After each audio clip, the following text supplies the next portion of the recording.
Good evening. Welcome to the January 21st, 2026 Board of Adjustment meeting. Due to the large value, just a note for the audience and for those watching at home, due to the large volume of requests for January items, Roman numeral C through G will be heard at the January 27th, 2026 Zoning Board of Adjustment meeting. The first item on tonight's agenda, well, I think before we get to the first item on tonight's agenda, I would like to welcome two new members to the board. As a regular member, Mr. Robert Sullivan, who's got a seat at the big kids table there. And also our new alternate, Mike Lucas, is joining us tonight. Both these people are joining us tonight for the first time. We're very happy to have them. We're still in need of an alternate, in case anybody's interested. So, okay, with that out of the way, at the first item of business is Roman numeral 1, the election of officers. So this is the board. At the annual meeting shall be held, the first regularly scheduled meeting date in January of each year for the purpose of electing officers and reviewing policy and procedures. At the annual meeting, the membership shall elect from its regular membership a chair and vice chair, who in the absence of said chair shall have all the powers and duties of the chair as prescribed by the laws of the state of New Hampshire. The concurring vote of 4 members in attendance at a meeting shall be necessary for the election of the chair and vice chair. The newly elected chair and vice chair shall become effective at the next regularly scheduled meeting of the board. And with that, I will ask for a motion for, I guess, Mr. Ram? Yes, Madam Chair, I actually have 2 motions, and if I get a second for them, I'll let you determine if you want to take a vote on them together or separately, and I can elaborate on these motions. My first motion would be that yourself, Beth Margerson, be the 2026 chair for the Zoning Board of Adjustment. And the second motion is that Mr. Jeffrey Matson be the vice chair for the 2026 calendar year for the Zoning Board of Adjustment. Is there a second? I'll second the motion. Okay, any discussion? Mr. Ram? Yeah, so having formerly served in the role of chair, I certainly understand the characteristics of the individuals who are going to be taking that on that can be most successful at it. And I think both of the individuals that I've mentioned meet that criteria. Yourself as one of the senior members of the board. You certainly, organizational, being able to organize the meetings, being able to run and control mostly the unruly board members, but also making sure that the public is being respectful to each other. And then most importantly, having empathy for the public and ensuring that they are feeling like they are getting heard fairly and treated appropriately by this board. And I think that you have all those characteristics and have demonstrated them in the times that you have filled in as the vice chair. Similarly, Mr. Matson was one of the longest tenured members of the board. And he has also demonstrated those through the motions that he's made, and I think he will serve excellently as your alternate should you not be able to fulfill your duties on a particular case or day. Thank you. Anything from the second? Nothing to add except to say I concur with all of his comments for both members. Okay, thank you. So the motion on the floor is for myself to be named the chair and Mr. Matson to be named vice chair. I'll just do a roll call vote if that's okay. Do the nominees have to accept their nomination? I would assume so. If either Mr. Matson or I objected, we would speak with the motion. He's just checking.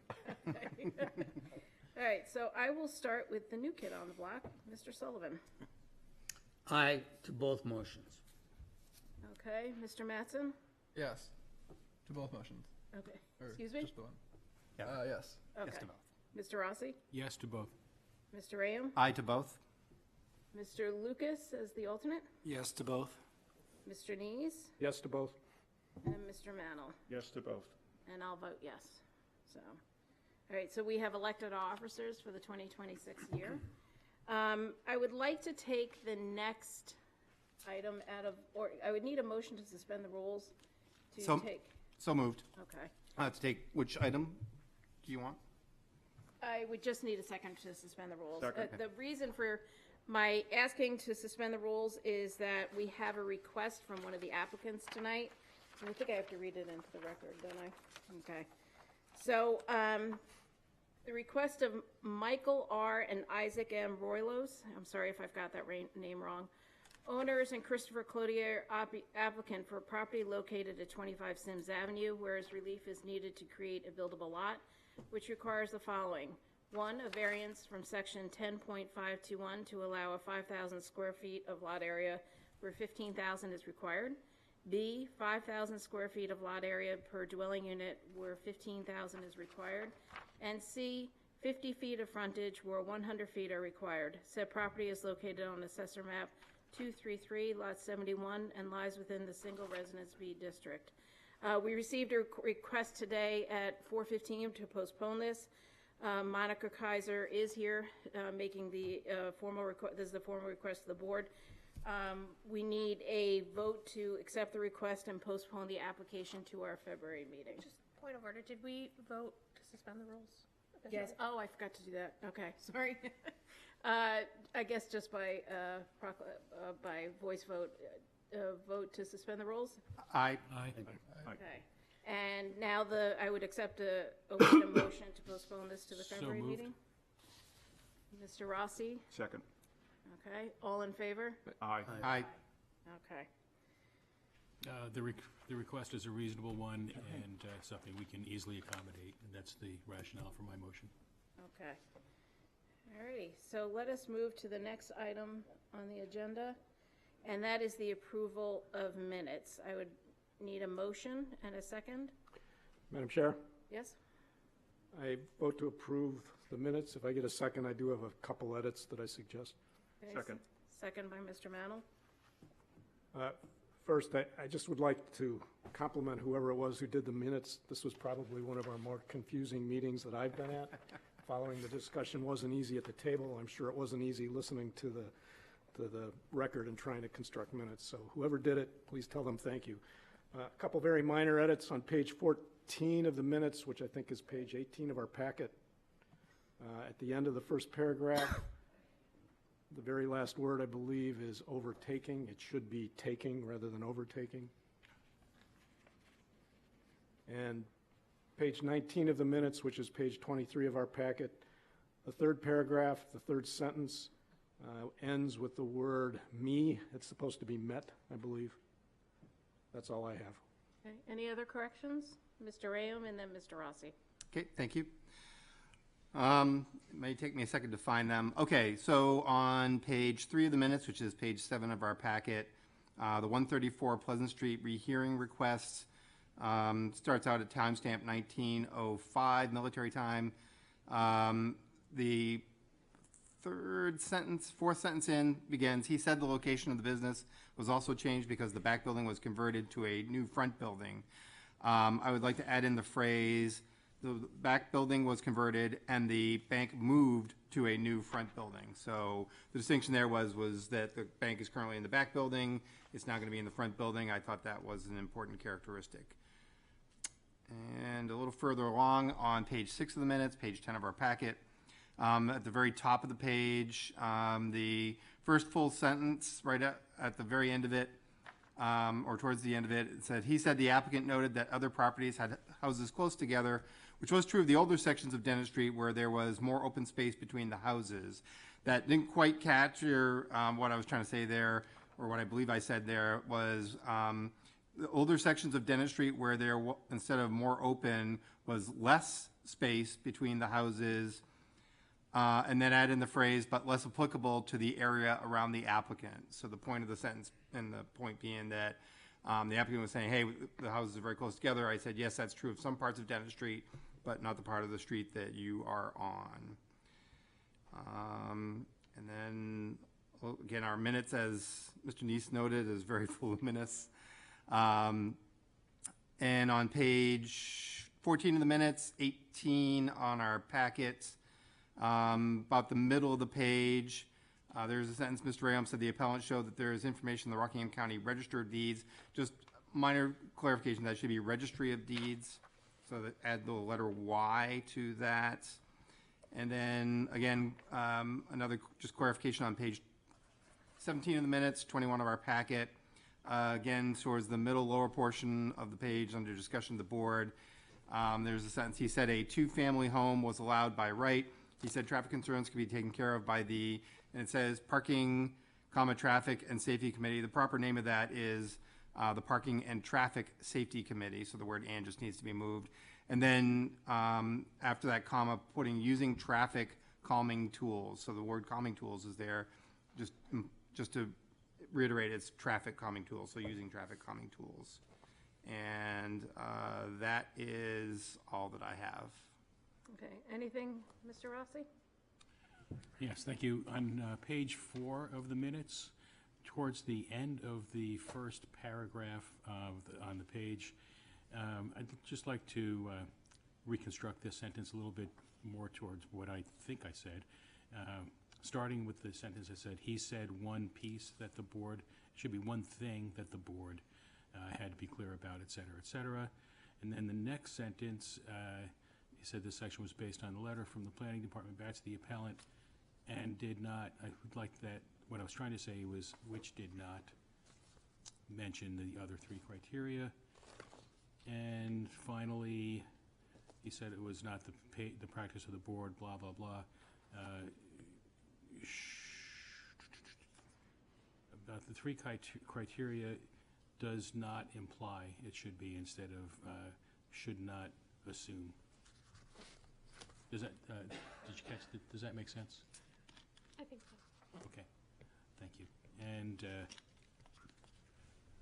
on page 6 of the minutes, the paragraph about the denial of the petition, the 3rd sentence, he said the property was not an exceptionally narrow one and did not have a geometric pattern.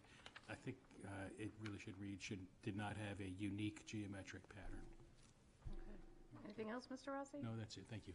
Mr. Mattson? Yes, on page 17 of the minutes, page 21 of our packet, under discussion of the board, the second sentence says, he said there would be, and it should say, he said there could be a common parcel with 2 homes on it. And then the sentence says, and 2 lots, but it should say, or 2 lots. Okay. Anyone else from this side of the table? Okay, I myself have some corrections. Page 4 of the minutes, page 8 of our meeting packet, in the, I guess about 7, 8, 9, 10 lines down from the top, it said Vice Chair Margison said she believed that the planning staff erred. That is not what I said. I said that if the appeal of an administrative code official should have been raised at the initial hearing. The appellant was trying to raise it for the first time at the motion for rehearing. So that is one correction, and then a few other minor corrections. Page 9, 13 of our packet, at timestamp 1/13/23. The second line there was, he discussed how court appeals of administrative officers were handled. That should be code appeals. And going forward, another just minor revision, page 13 of the meeting minutes and page 17 of the packet, under timestamp 2 hours, 8 minutes, 12 seconds. It should be Rockingham County deeds. And then I would just like to note that it has Chair Eldridge as closing the public meeting. She was recused from this particular application, so it's very important that reflect that she did not partake in that. So it seems like we are making a lot of criticisms of whoever did these, but this was a pretty Herculean task, so. And I would just say for the record, I was, when I first served on the board, Joanne Brault, who is the person who does our minutes for us, actually sat here. She, I think, sat in that chair right there. Prior to COVID, following COVID, she now does it all remotely, but always does a fantastic job, and she somehow makes sense out of some of our bantering back and forth. So, Which on this application was not easy. So with the motion and second, and with those modifications, are the meeting minutes approved? I think we could just do this by voice vote? I Okay. All right, so we will now move on to our first order of business, which is Roman numeral 3, old business. And the first application is the request of Kenneth J. and Rebecca T. Nicholson, owners for property located at Prey Street. The applicant has withdrawn this request, so we will not be hearing this application tonight. So with that out of the way, we'll actually get to the second old business tonight, and that is Roman numeral 3B, the request of 909 West End LLC and PWED 2 LLC owners for property located at 909 and 921 Islington Street, whereas relief is needed to construct a sign at 921 Islington Street that will be servicing the businesses located at 909 Islington Street, which requires the following. Variance from section 10.1253.10 to allow a sign setback of 2 feet from a lot line where 5 feet are required. 2, variance from section 10.1224.90 to allow a sign advertising a product or service not provided on the lot on which the sign is located, an off-premise sign. And 3, variance from section 10.1252 is to allow 27 square feet of sign area where 20 square feet are allowed. Said property is located on Assessor Map 172, lots 7 and 10, and lies within the Character District 4 zone. Who is here to speak to this application? And before we speak, just some guidelines. The applicant gets 15 minutes to speak unless there's a request for more, which the board will vote on. And those who are speaking to, for, or against to get 5 minutes. However, they do get successive times if they run out of time. So with that out of the way, if you could please present your application. Yeah, good evening. Michael Leary, Sundance Signs for Chinburg Management. Seeing as this is old business, how much of this do I need to read into the record? The variance? You need to present the entire application. Okay.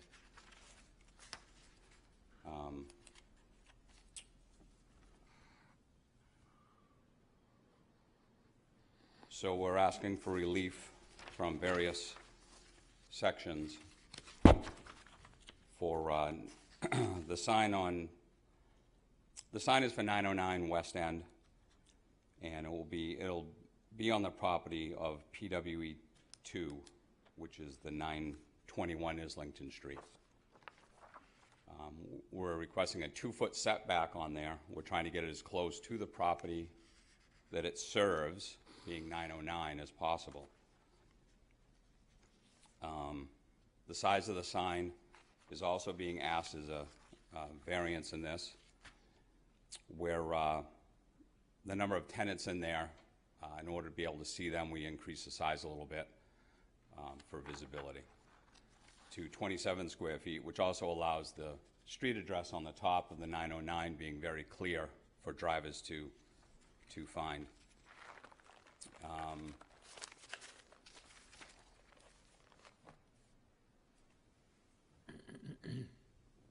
Which that being, the 2-foot setback is also on the other property, which is what's being asked for.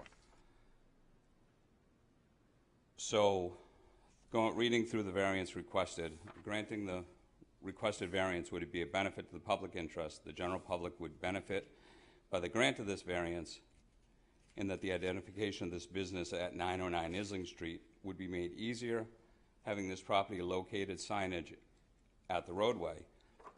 By allowing the signage location as requested, the board would improve traffic safety in the area and benefit the public by creating safer conditions. Proposal before the board this evening, not excessive and is not contrary to the spirit and intent of the ordinance, sign ordinance, is to the permit and regulate signs in the manner that protects the public safety and enhances the economic advantages enjoyed by Portsmouth property owners.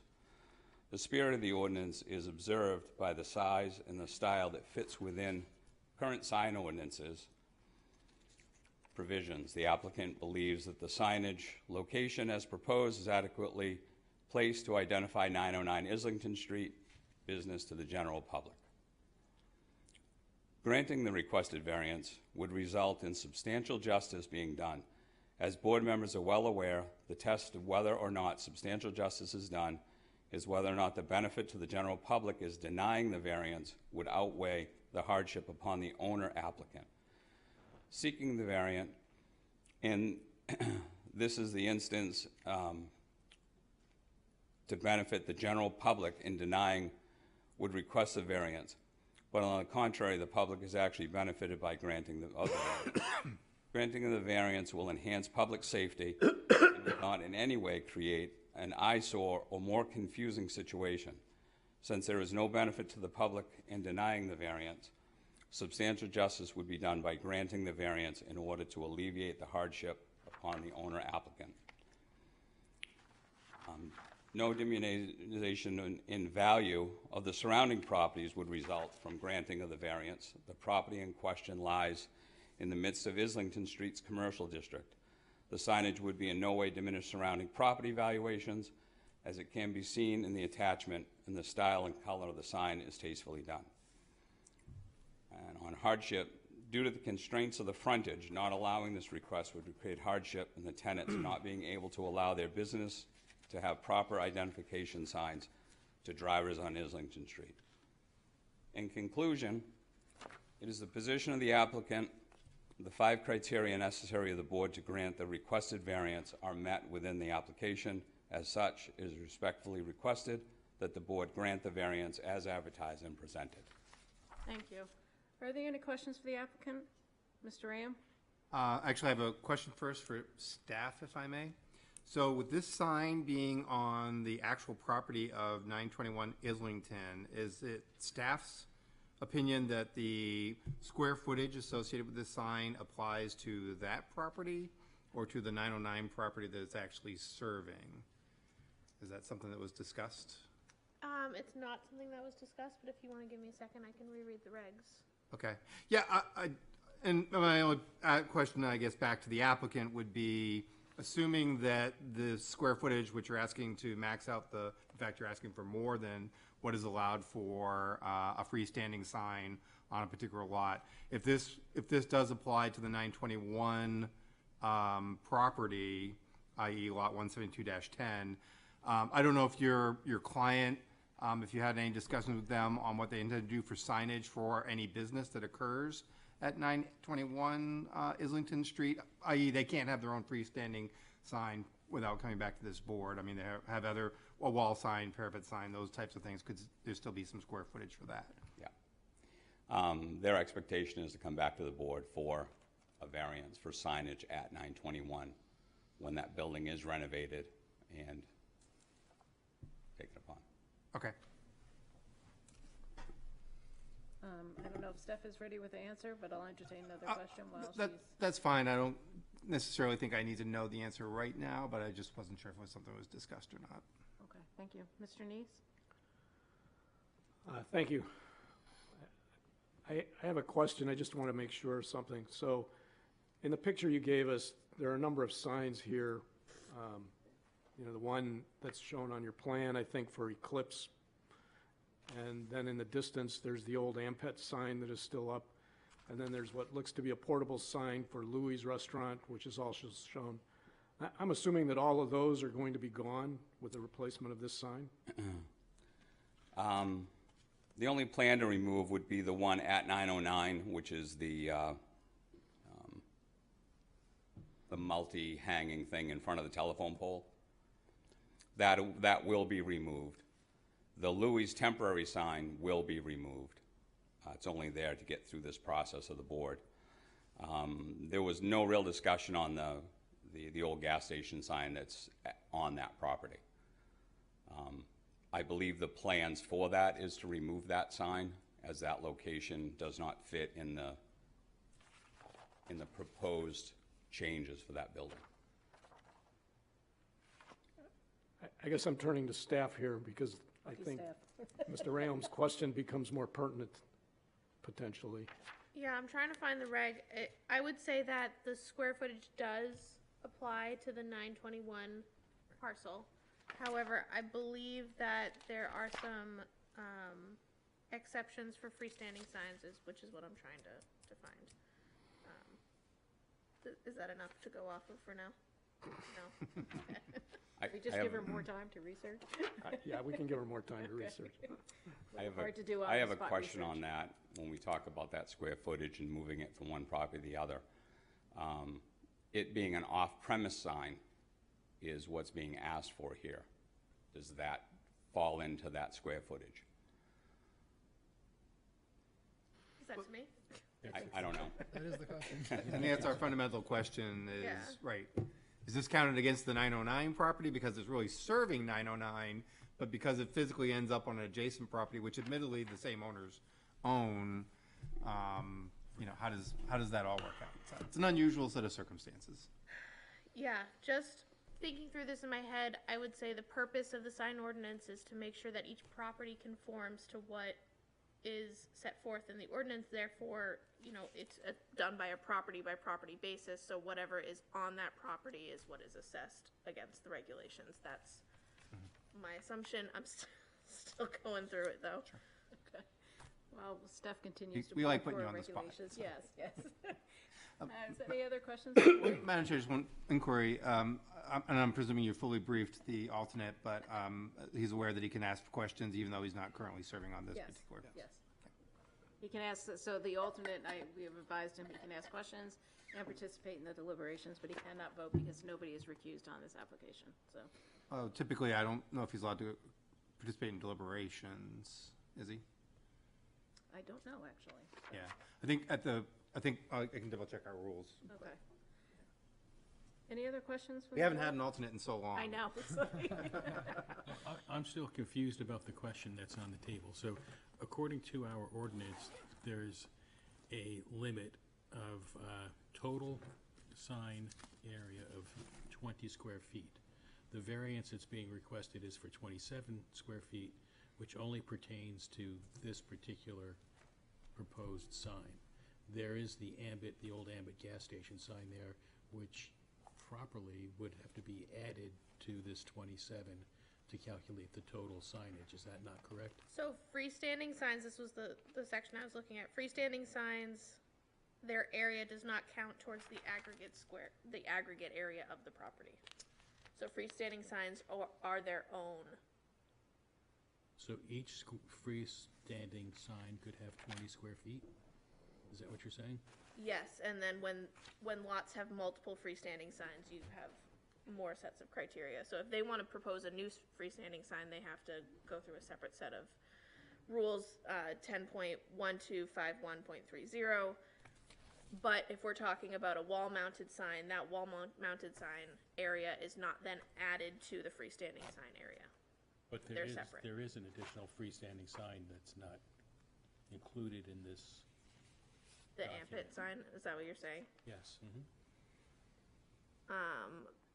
The applicant didn't add that onto their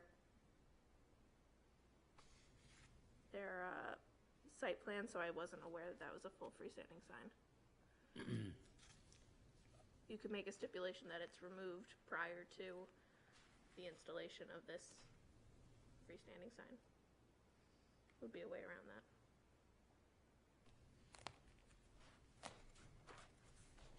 And that is going to be renovated. That was a previous application before us, so. But that's certainly something we can make a stipulation on. Okay. Any other questions from the board before we completely overwhelm Steph? Okay, so I have a couple of questions. Right now, 909 and 921 are in common ownership. How will that be handled if the properties are ever fall under different ownership? I can't answer that. Okay. And what current businesses are at 921 Islington Street? None. None. And so the expectation is those properties will be developed and they will themselves need a sign? Yes. Okay. Is there any indication they can be added to this sign? It was not the plan. Okay. And I'm just looking for, I think you make a pretty good argument. We're getting the existing forlorn sort of, but kind of charming signs out of the city's right-of-way. And I think at the previous application, the previous time we heard this application, I think the issue was that the 2-foot setback was because of that little narrow strip of land. Is that the board's recollection? Yeah, so the other thing that's occurring here is the applicant is, as you can see on, hold on, let me get back up there. Page 38 of our packet, I'm sorry, page 39 of our packet, the proposed situation is they're planning to put in a sidewalk along the 909 property. So basically, the 909 property is this 20-foot-ish strip of land, maybe a little more, 30 feet of land. And so they're putting a sidewalk in, which was one of the things that was brought forward last time as to what was driving putting it onto the neighboring property. Because there is no, except for that driveway into 909, there is no frontage for 909 on the street, correct? Correct, yeah, no frontage. Okay. It's all driveway, and the only place that there would be a sign that we could ask for relief from the side setback would be in the middle of the sidewalk, which is being put in for pedestrian safety, so. So then my other concern is just the size of the sign itself from 20 to 27. That's an area where there's a fair amount of sign pollution, not pollution, but there's a fair amount of signs there. And what is the justification or the hardship for going up to 27 feet? A large piece of it is, on a multi-tenant sign like this, often it's very hard to read every tenant at the speed limit there, which is either 25 or 30. So having the 909 as the header helps drivers get to their location better. When you get to some of the smaller tenants, as you see down below, they have, you know, much smaller panel area. You know, those are 2 feet wide by a foot high, you know, which is about this big. Okay. So, you know, you're not going to get a lot of visibility in that sign for a driver to see it. So we actually had 22 square feet is the lower portion where the tenants are, and that additional is the address that's at the top. Okay. And that is how it is, the sign top is 12 feet above grade, correct? Yes, I think so. Okay. Now, not loaded question, Louis is going to be included in that sign, but it's not part of the submission here, which is on page 35 of our packet. Is that, yeah.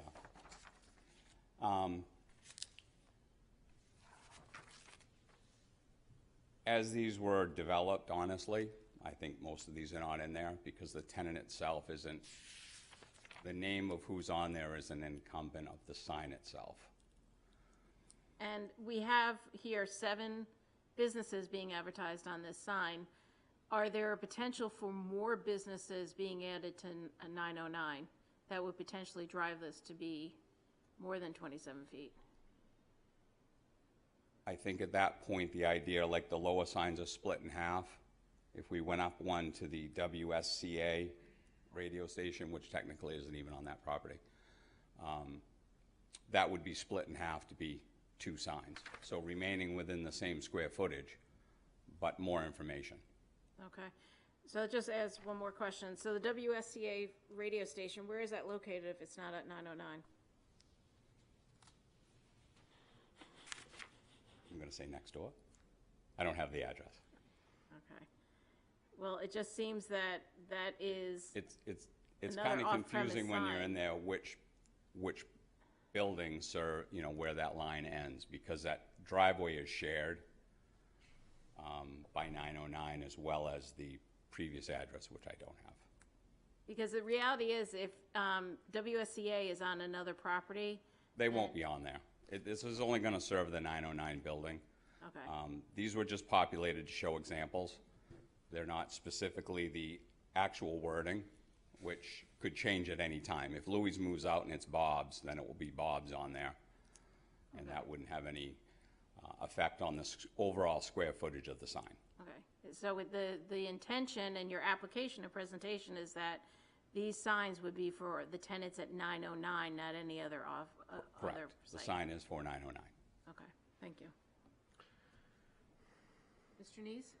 I hate to come back to this issue about 909 and 921 and freestanding signs, but if you read our ordinance, it says when a lot has more than one freestanding sign, the freestanding sign at the site's primary driveway. Now, I'm unclear on where the primary driveway is for 921, because this sign appears to be set up so it's close to the primary driveway for 909, even though it's on the 921 property. And that relates to the allowed size for this sign. So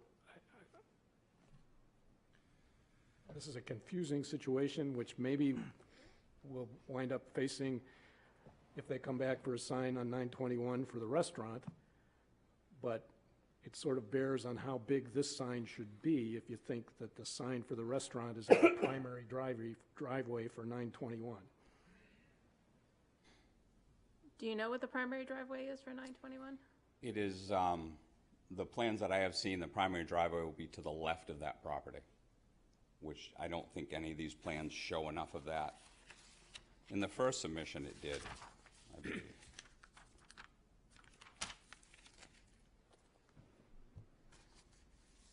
Okay, do you have any insight, Steph? or- Well, even in this submission, the last page of it right there, you're seeing the building as it sits, and the primary driveway is to the left of the plans. So it's, It's to the left of the Landscaping. landscaped area, as we're looking at it? Yeah, so they yeah, close up this. it's over in this area someplace. Okay. Okay. Any other questions from the board? Mr. Neese? So what that would mean is that this sign is not at the primary driveway, or unlikely to be at the primary driveway from 921, and should be limited to different sizes. However, I think the way to get around this and to avoid that discussion now is to just make it clear that when they come forward with a sign for 921, can't have it both ways. That's going to have to be a smaller freestanding sign, even though it could be at the primary driveway. And we would be essentially allowing this sign, if it passes, to be the bigger sign, even though it's not near the primary driveway on 921.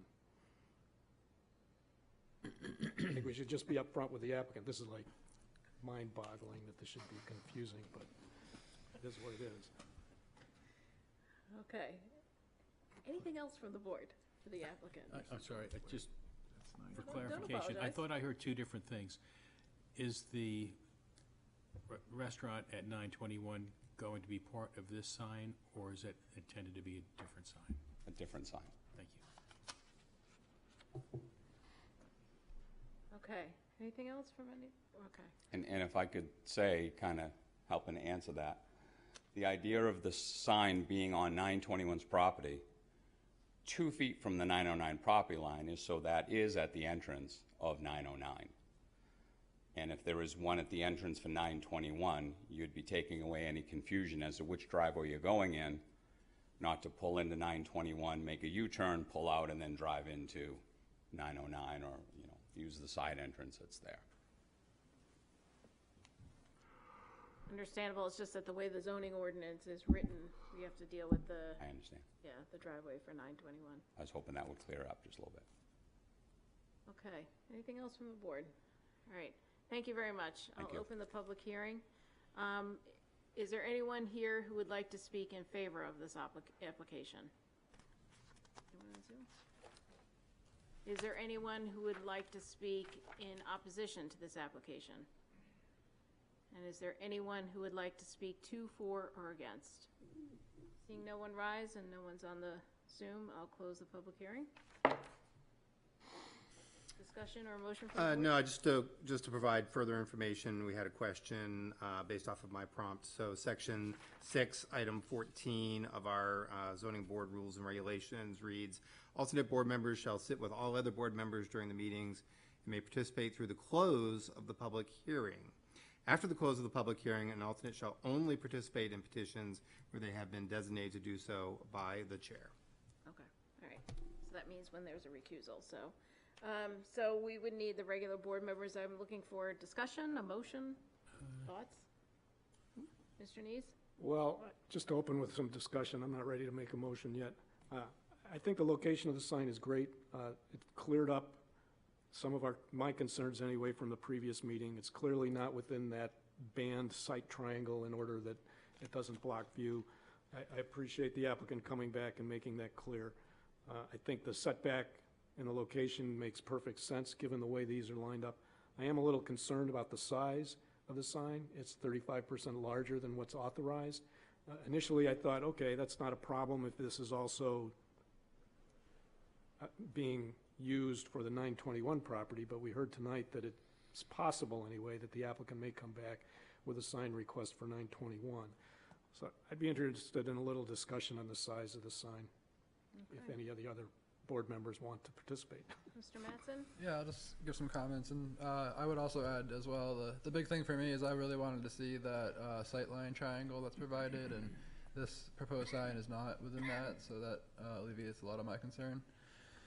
For the sizing, in terms of percentage, I see what Tom's saying, with it being a bit big. I really do think the driving factor is just the sheer number of tenants on this property, and it has such a narrow frontage of essentially just the driveway, with the 7 or so tenants that are set back, and would each need their own legible sign.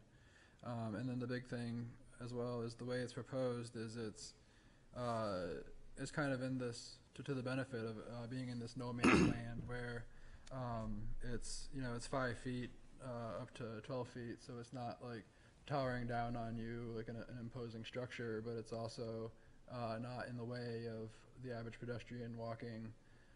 So it's a sensible way to go about doing this, and the fact that it's not blocking sight lines of vehicles, I think, other than the sign pollution concept, it would be for safety reasons to have it be that size, and both of those I think are alleviated. Mr. Ram? Thank you, Madam Chair. Yeah, I mean, first of all, as Mr. Neese said, appreciate the further clarification from the applicant. I think that they actually reworked things just slightly to better reflect what's going on here. And, some of our concerns were, hey, what is this relative to sight lines? What is it relative to the power pole? There was a lot of confusion the last time this application came before us. I think all of that was made much more clear in this revised application, so I appreciate that. I do think a positive for what's going on here is that, this is part of, as the applicant originally indicated, and now is clearly showing, it's part of a plan to improve the pedestrian access for the 909 and other businesses that are back in this area, which really is one of the fundamental goals that we have for the CD4W district, is to make it a much more pedestrian-friendly, walkable area, sort of like a little West End, downtown-y kind of feel to it. So I think that's a positive. So then it really kind of comes down to, as Mr. Neese indicated, hey, what's the size? I guess I'm not terribly concerned about the size. It's very complicated back there. I mean, I've lived in Portsmouth now for 30 years. I visited businesses back there. I go to PMAC on I wouldn't say a regular basis, but from time to time. And every single time I drive down there, I still kind of forget which driveway am I turning into to get to a particular place that I want to go to. It does get very confusing with all the Mills buildings back there, with all the multiple entrances. I mean, I think a little bit of leeway to say that it makes sense to make sure that there is large enough, clear enough signage. As the applicant has pointed out, 5 square feet. So, a good portion of their overage is simply putting the 909 in there, which more people now, when you put in your GPS information, you're really, the number, you have a much more sensitivity toward what the address is. I think that the size is just a little bit over. It's really kind of partially driven, I think, by this, putting the address on there and the Chinburg name on there to try and help people know what the address is as well. And then the last part is, I think, whatever business goes into the old Ampet station, they're just going to have to deal with whatever their signage needs are as a separate potential variance request. I think there are some ways out of it where they still have wall signage available to them. There's some other alternatives that because they're right on the road, unlike the businesses that are being serviced at 909, which is a considerable distance back from Islington Street, they could potentially use some other signage methods to adequately advertise their business. And if they do absolutely feel that some kind of a small, freestanding sign is required, and then yes, that would have to come back before the board, and we can decide if that's suitable or not. Okay. Is Mr. that Thoughts? is that a fact? Would they have to come back to the board with any freestanding sign, or if they put a freestanding sign and consider it to be part of the primary driveway for this property, do they have the leeway to put in a new sign without coming back here? Well, that's what, I know, because I was just confused, so, just closed her book. sorry, Stephanie. That's okay. In my quick scanning, I believe there are freestanding signs that they could put up that are permitted under our zoning. There are also other, like Member Radium said, there are ways they could do it. They don't have to put up another freestanding sign if we get into the planning process and Yeah. they may decide, they don't want to do this process again. Right, but, They could do a wall sign. Just for clarity of thinking, let's just There think are about the ways that they freestanding can sign. do it, but if they And choose a design that. what's the requires- permitted square footage for a freestanding sign by the primary driveway? I believe it's 10 square feet. I was just looking at it. It's in that section that I cited earlier. I know, I already closed my book. Yeah. 10.1251.30. I believe it's 10 square feet with a maximum sign height of 5 feet. So it's not terribly tall.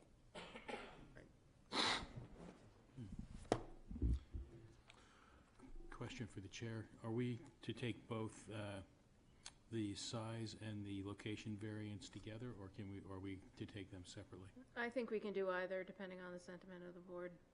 I don't know if people have thoughts on taking the variance request for the side yard setback and the size separately or together, so.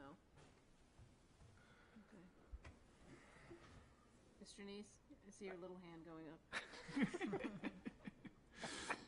I would prefer to deal with the size separately.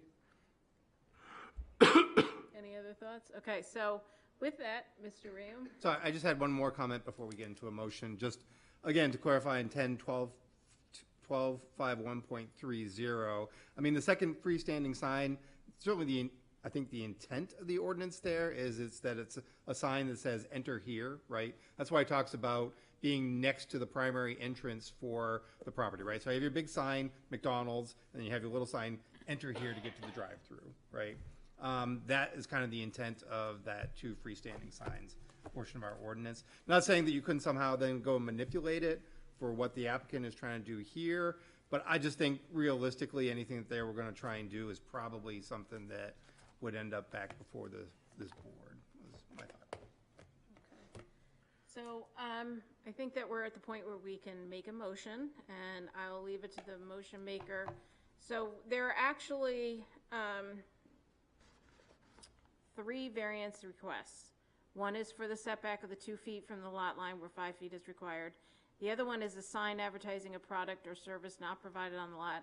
And then the third is actually the size of the sign. So I would entertain a motion, perhaps, if the board feels this way, to take 1 and 2 together and then take 3 separately. Mr. Neese? Madam Chair, I'll make a motion to grant the variances. Number 1, for a sign setback of a variance from section 10.1253.10 to allow a sign setback of 2 feet from the lot line.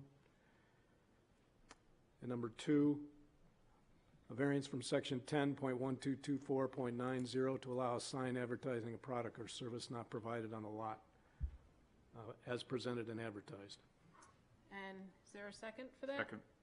Okay, so, Mr. Neese, your motion? Thank you. I'll just start out by saying I think the location makes perfect sense for this sign, given the driveway and where the property is constructed. And I think it's clearly not within the prohibited site triangle. I think all that makes a lot of sense and works well. As a result of that, I don't think granting the variance will be contrary to the public interest. It will have no effect on the health, safety, and welfare of the neighborhood. It does not alter the essential characteristics of the neighborhood. As the applicant pointed out, this is a commercial area with signs so that you can find the properties. It will not affect the light and air in the area. This is a relatively modest sign given the size. We usually take granting the variance and the spirit of the ordinance criteria together with this. This will actually potentially, I suppose, enhance the commercial character in this area. It minimizes the number of signs by grouping them all in one spot. It protects the public from hazardous and distracting displays, which is one of the goals of the sign ordinance. It does substantial justice. Granting the variance would do substantial justice. There's no benefit to the public that outweighs the harm to the applicant. We've got multiple businesses in here. It certainly is a benefit to the public to know where they are so they can get there, as has been pointed out by some of the members here. So I think this sign has been very helpful. Getting to the last criteria. Oh, sorry. Granting the variance will not diminish the values of surrounding properties. This is a commercial strip. Signs are common. Putting a sign up is not going to diminish the value of any of the commercial properties in the area. And with respect to the last criteria, this property does have some special conditions. It's a long driveway that goes back to a large area it's going to have a lot of commercial businesses and other businesses in there. The street frontage includes an access driveway that limits the potential sign locations, which is why locating the sign on an adjacent lot just with a 2-foot setback makes perfect sense for this. Given those special conditions, distinguish it from other properties in the area. I'm not sure that many of the other properties are designed exactly like this. There are some similar. But owing to these conditions, I don't think there's any fair and substantial relationship between strict enforcement of the ordinance and its application to this property. Okay. Anything from the second? No. Very good job, Tom. Excellent motion. Any discussion on the motion? Okay, with that, we'll take a roll call vote. Mr. Neese? Yes. Mr. Mannel? Yes. Mr. Rayum? Yes. You're all different now, I have to see where you are. Mr. Rossi? Yes. Mr. Mattson? Yes. And Mr. Sullivan? No. Okay. All right, so, me. I vote yes. So the motion passes for variances 1 and 2 by 6 to 1. 6 to 1. Okay, and then I would await a motion for variance number 3. Anyone like to make a motion on that one? Mr. Ram? Madam Chair, I would move to approve motion 3, the request for 27 square feet, where 20 square feet is the maximum allowed as presented and advertised. Okay, do I have a second on that, Second. Mr. Mattson? Mr. Ram, your motion? Yeah, I mean, just again, kind of reinforce here, if you look at the applicant's proposed sign on page 35 of our packet, it's talking about 4 2-square-foot signs for the smaller tenants, so that's 8 square feet, and then 3 4-square-foot signs for the primary tenants, which would be the remaining, that's 12 square feet, adding up to the total of 20, which is the allowed signage. So it's really the 909 at the top that's kind of putting this over. And, you know, could they live without that? Sure. Could they make the other signs smaller? Potentially, I guess. I again just don't think that what's being asked for here is completely out of character for the area.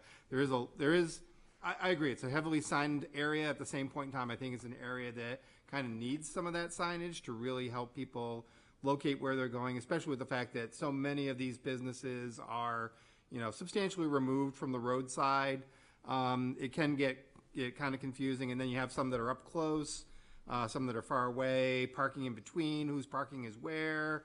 It all gets kind of confusing through that neighborhood. So I think the little bit of extra relief that the applicant is asking for here is reasonable. So to go through the criteria, granting the variance would not be contrary to the public interest, and granting the variance would observe the spirit of the ordinance. We put those two together. Is it in keeping with the general characteristics of the neighborhood?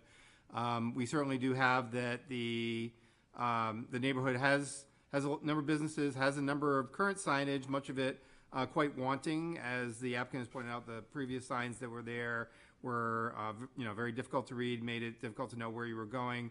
I think this is going to improve that situation. I think that the sizes that are being asked for are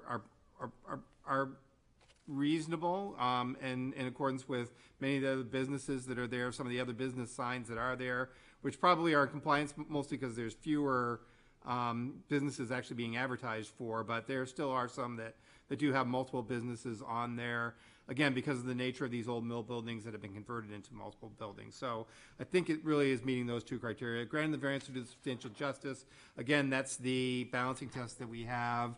What the applicant is asking for here, is is there an overriding public need that says, hey, you can't have that extra 5 square feet for the 909 Islington on top of the rest of the signage that would also sort of provide that, that address marker that adds and reinforces what people might be looking for to help them find your businesses. I just don't think there is an overwhelming need for the public that says that is unacceptable. Granted, the variance not to diminish the values of surrounding properties. Again, this is signage in a sign-heavy area. The applicant really owns a couple of the properties around here. It's got all kinds of different things going on. I don't see where that would negatively affect property values.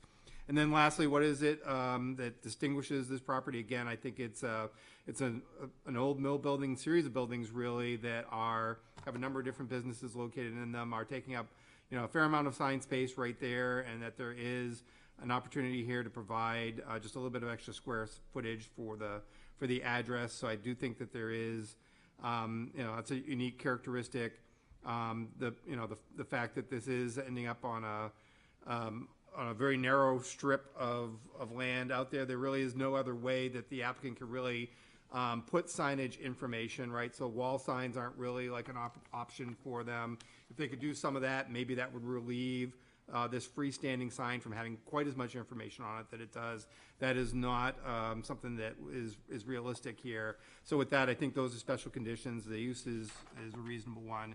It is a business use in a business area. So with that, I recommend approval. Okay, anything from the second? Yeah, I'll just say, when I was considering this size and I was like, oh, could it be a little smaller? Is this too big? The big thing for me is that a sign needs to be big enough to read, otherwise it defeats the purpose of having the sign.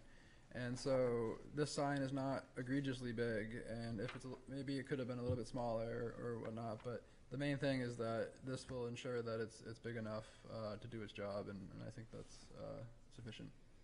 Okay, thank you. Any discussion on the motion? Mr. Neese and Mr. Sullivan. I'll be voting against this variance request as I did the other one, and I thought I should explain the reason why. In terms of all the variance elements except for hardship, I agree with everything that everybody said in support of the sign. My issue is hardship. The hardship proffered here is that due to the constraints of the frontage, not allowing this request would create hardship for the tenants not being able to allow their businesses to have proper identification signs to the drivers on Islington Street. Well, as you heard from our planning representative, these things are done property by property. And the sign would be on 921 Islington Street. Yet the names on the sign, the tenants who would not have advertising on Islington Street are on 909 Islington Street. And therefore, the hardship being offered here is not a hardship on the lot for which the sign variance is requested. It's on a different lot. And therefore, their hardship element has not been satisfied. Thank you, Mr. Sullivan. Any other discussion? Mr. Neese? Yeah, I'm going to offer a suggestion for a stipulation, but let me explain why first. It's unclear to me if the applicant would decide on 909 that they wanted to build a freestanding sign at the driveway for 921 Islington. If the applicant wanted to build a sign, freestanding sign for 921 Islington, and he placed it at the primary driveway, whether they'd have to come before us. Because it seems to me that because this current sign is not at the primary driveway, that the applicant could conceivably come forward, he's in Sign District 3, and establish another freestanding sign on the 921 property that's basically just as large as this one. And I have heartburn at that possibility, but I think legally he could do it. And so my suggestion for a stipulation to add, and we might want to have some discussion on this first, is to say that any additional freestanding sign on 921 Islington Street shall comply with the sign area restrictions for other freestanding signs as shown in the table in section 10.1251.30. Okay, So we would have to ask the maker of the motion and the second if that is a stipulation that they would be friendly to. Mr. Ram? Yeah, I guess I would rephrase it as, why don't we just do it this way, that the stipulation would be is that any additional freestanding signs on the 921 property, lot 172-10, will require relief from the zoning board. I would be happy with that. Okay, so let me just make sure I have the stipulation. Right, could you please state it again? Yes, the stipulation is that any additional freestanding sign on lot 172-10, AKA 921 Islington Street, must seek relief from the Zoning Board of Adjustment. And is that acceptable to the second? It is, and just to confirm that that's definitely true, that no matter, like, there's no scenario where they wouldn't unless we had that in there and then they did. Again, for my motion, is, hey, we're giving them some relief for this freestanding sign that's on the 172-10 lot. You know what? You've got your cake. If you want to eat it too, you got to come back before us to ask for that relief. Okay, yes. I like that because the hypotheticals was bothering me, but this kind of takes care of that. Okay, that's good. Okay, so, the motion on the table with the stipulation is to approve variance 3 with the stipulation, any additional freestanding sign on lot 71-10, otherwise known as 921 Islington Street, if I have the right one, yes. 172-10, yep. 172-10, otherwise known as 921 Islington Street, must seek relief from the ZBA. Is everybody set? Okay, all right. So, I'll ask for a vote on the, Mr. Rayo. Sorry, just to address Attorney Sullivan, yes, I have to call him Attorney Sullivan, Attorney Sullivan's point. So my presumption in making the criteria the way that I have is that this board has already voted to provide relief, that this sign is to service the 909 property and not the 921 property. So I think in that sense, the criteria, it is a little odd, but again, then the request is a little odd, that really the criteria apply towards what the 909 property is really using this sign for, vice what the 921 property would be using this sign for, because it's really not for the 921 property. Okay. Well, good observation, Mr. Sullivan. So, all right, so I'll ask for the vote. I'll start on this end of the dais right now. Mr. Sullivan? For the reason given, I vote no. Okay. Mr. Mattson? Yes. Mr. Rossi? No. Mr. Rayum? Yes. Mr. Nees? Yes. Mr. Mantle? Yes. And the chair votes no. The variance is approved by a vote of 4-3. Okay, you have your approval. Thank you. Okay. Signs and triangles. That only took an hour. Okay, so let us move on to the next order of business, which if I can find my agenda, I will pick everybody. Okay. Still continuing with old business, the next order of business is Roman numeral C, Roman numeral 3C, the request of Stuart Baker Revocable Trust owner for property located at 20 Coffins Court, whereas relief is needed for the construction of a spiral staircase on the left side of the home and dormers on the third floor, which requires the following. 1, a variance from section 10.15, variance from section 10.521 to allow a 4-foot right yard and a 5-foot left side yard where 10 feet are required. B, 50.5% building coverage where 35% is allowed. And C, 4.5% open space where 20% is required. Said property is located on Assessor Map 135, Lot 53, and lies within the General Residency District. And who is here to speak to this application? Good evening, my name is Stephanie Johnson. I'm here on behalf of Stuart Baker Revocable Trust, and Laura Stewart and Evan Baker are present this evening as well.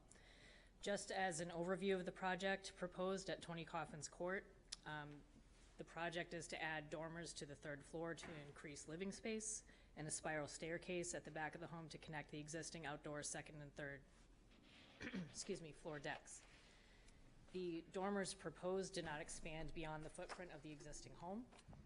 However, because the existing home is within the side setback on the right side, relief is needed to accommodate the dormer on the right side.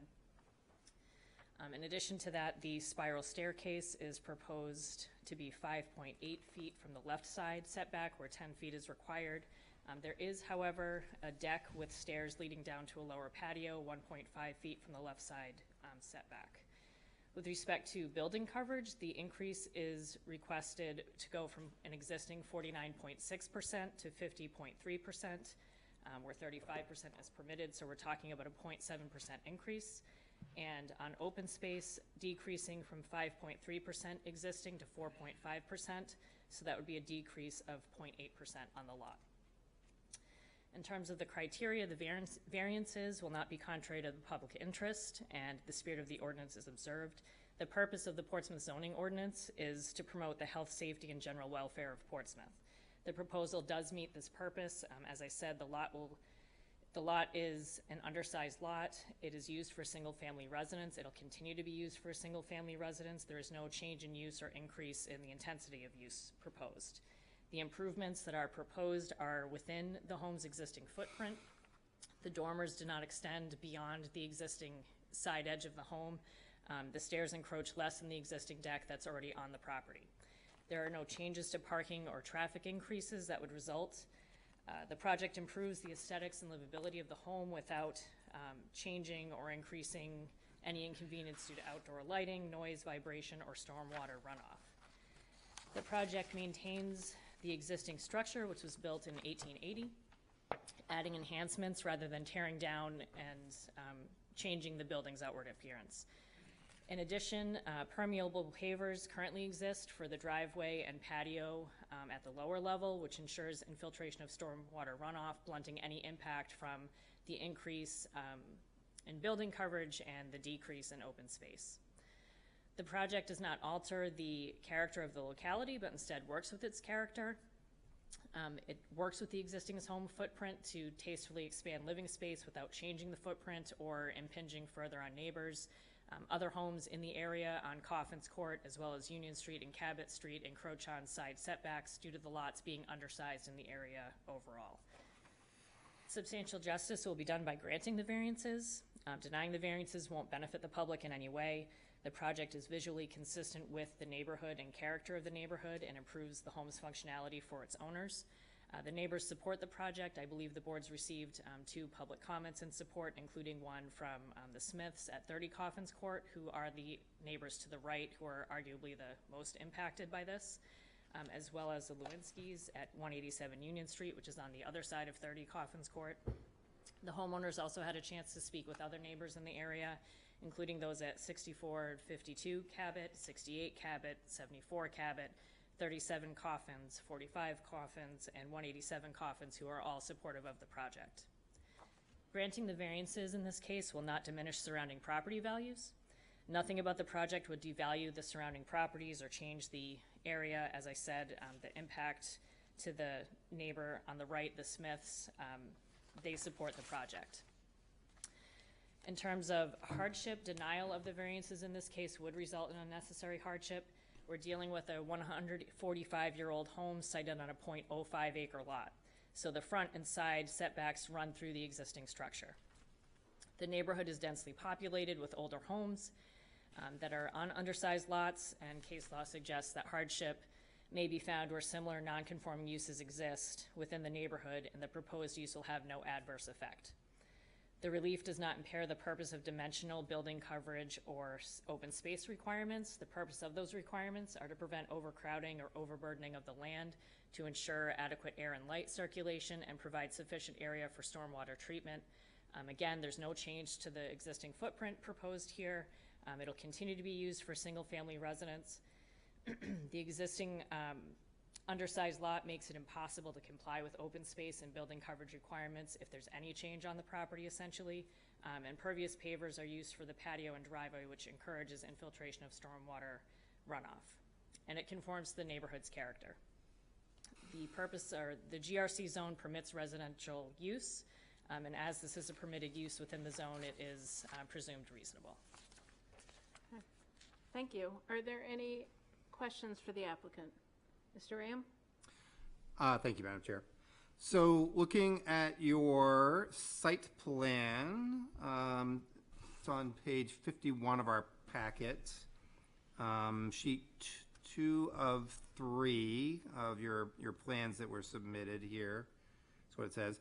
I'm trying to just validate. There was no dimension that I could find anywhere that indicated, I know that you said that the dormering, particularly on the right-hand side of the property, close to the Smith's property, goes into the side setback.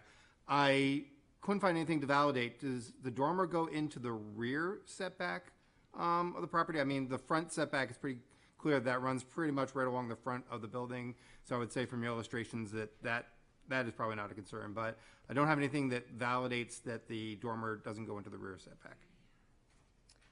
So it does not. In looking at the architectural plans, because the rear setback as it exists is 6.9 feet. So, but that's to the edge of the existing deck, and the existing home is further than that.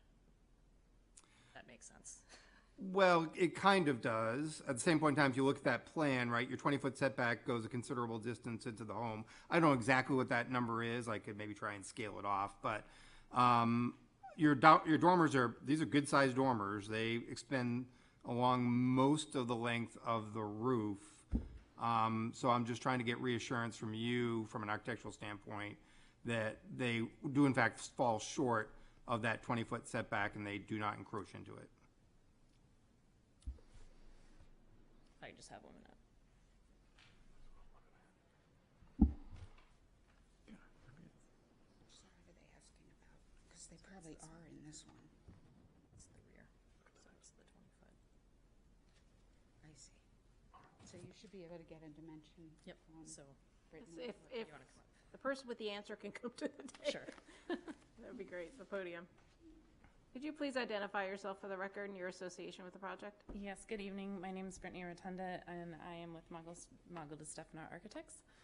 So the front of the dormer is set back 4 feet from the structure, so it is well within that front setback. And then the 20-foot line at the back is at 4'6.5", and we have it 4'9", so it is not in the rear setback. Okay, thank you. I appreciate that clarification. And then secondly, I'm trying to understand, so, I mean, essentially it looks like what you're doing is you're moving your stairs away from because there currently is as far as I can tell from everything that's provided, currently is a spiral staircase that's back there. It just is more in line with the side of the building, and now you're trying to move it further away. I mean, it's partly in line, partly beyond, partly in line. Looks like you're now taking the whole staircase and just making it its own additional, what almost looks like footprint.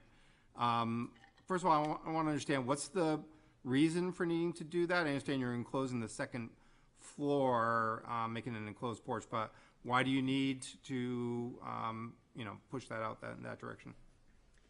So if we do not move the stair out of that area of the deck, you can't enclose it because mosquitoes, they're going to go through that hole. And so the intent of enclosing it as a screen porch would be lost.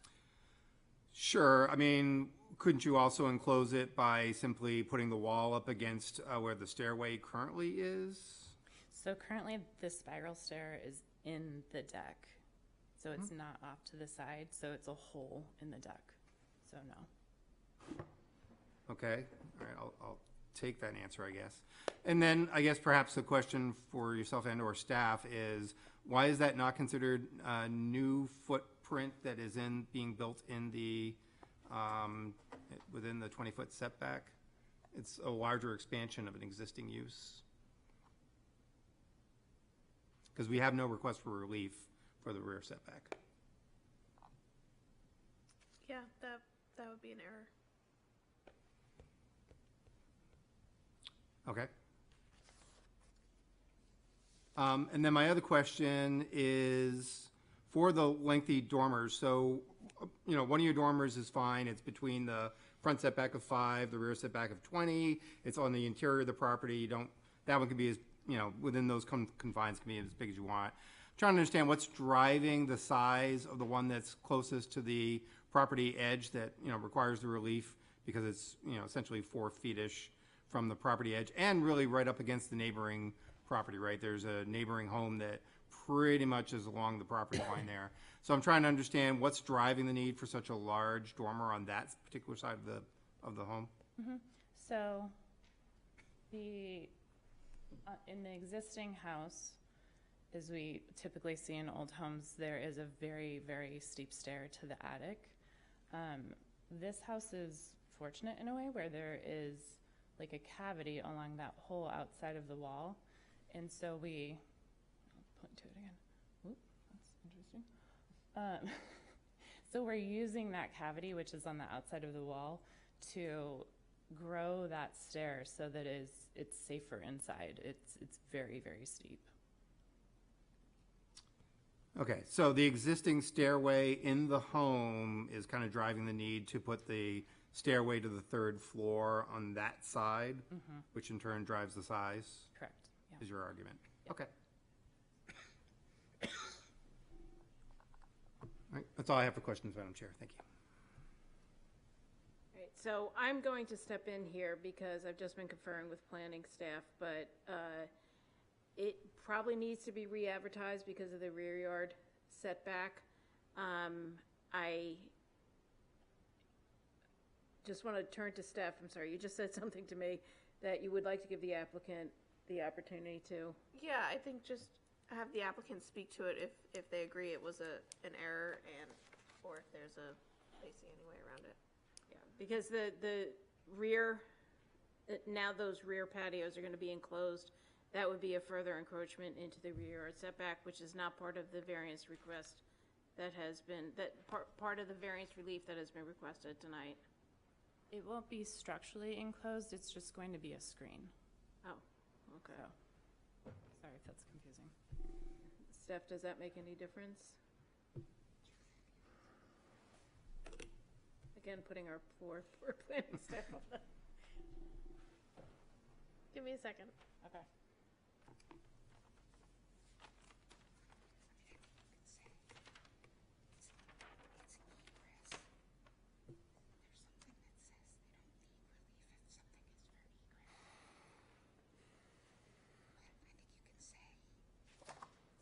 I have a question for the applicant, if I may. Yes, go ahead. Monica or Stephanie, is the current porch, is there a current deck above that? There is, okay. Yes.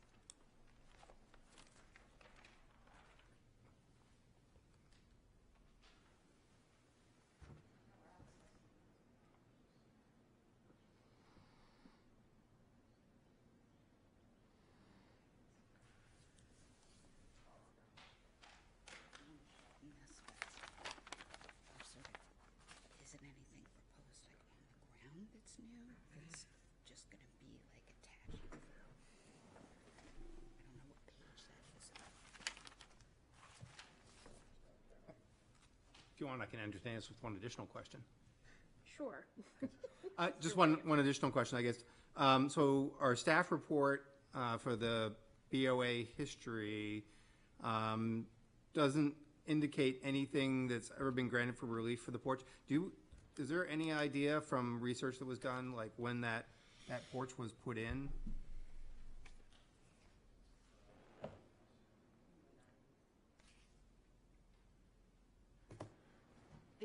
I'm sorry, whoever answered that question, could you please come to the podium and introduce yourself? Good evening. Laura Stewart, 20 Coffins Court. Thank you for being here. The porches, the top and the bottom, were built back in the early 90s, way before we owned the house. Okay, all right, thank you. And And as Steph is still trying to make an on-the-fly decision here, just a reminder to the board that when you do have questions, try as much as possible to funnel them to Steph beforehand. Yeah, and then I apologize, Madam Chair, I did not really look at this in detail until today, so. Yeah, understood. As I explained to Mr. Denise, being retired is, I'm very busy. So I don't know whether this would make any difference to the board, but the spiral staircase that's proposed is just going between that second and third floor deck. It's not extending to the ground. There's the separate deck with stairs to the patio below. My understanding is when the project was reviewed initially with staff, I wasn't part of that review, but I think because the existing decks are 6.9 feet from the rear, which already encroaches in the setback, the thought was further relief wouldn't be needed because we're not extending further into the rear setback than what the existing structure already does. And page 52 of your packet shows the stair being sort of disconnected from the ground and only attached to the second and third floor, if that's helpful. Or 52, I'm sorry.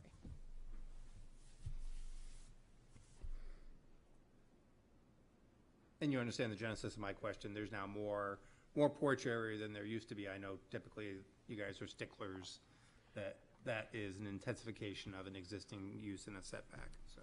Yeah, I hate to say it, but the most conservative interpretation would be it is more non-conforming.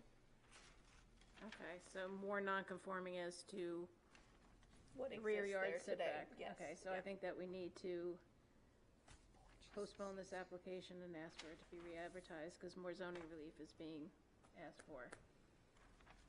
Not because it's closer than 6.9, but because it's all within the 20 feet and it's being modified. Yes. Yeah. It's an expansion of a non-conforming. Yeah. As to the rear yard. If I'm understanding it correctly, I'm just trying to direct traffic up here, but, okay. All right, so,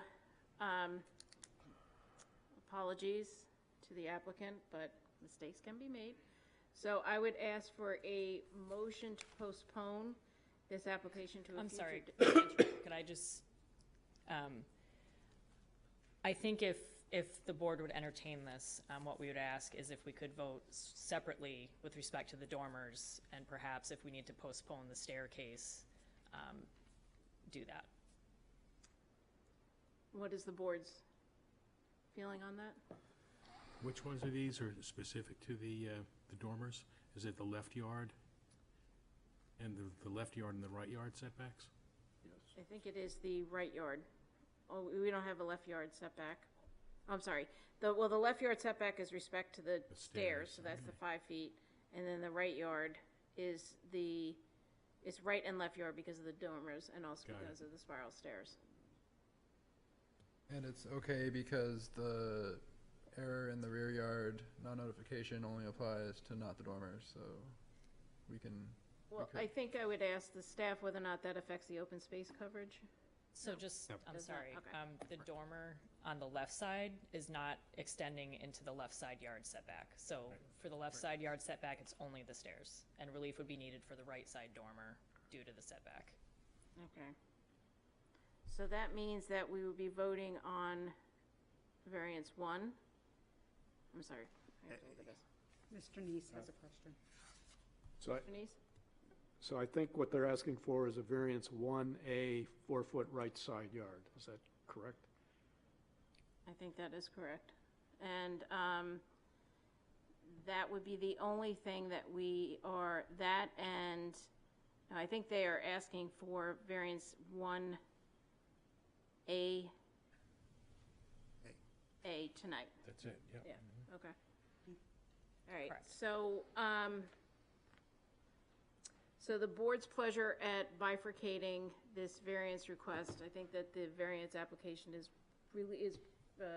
complete as to the variance request for 1A. Is that correct, Steph? Would you say that? That's my understanding. Okay, all right. So I would ask for a motion on that, please. Oh, go ahead, you want to?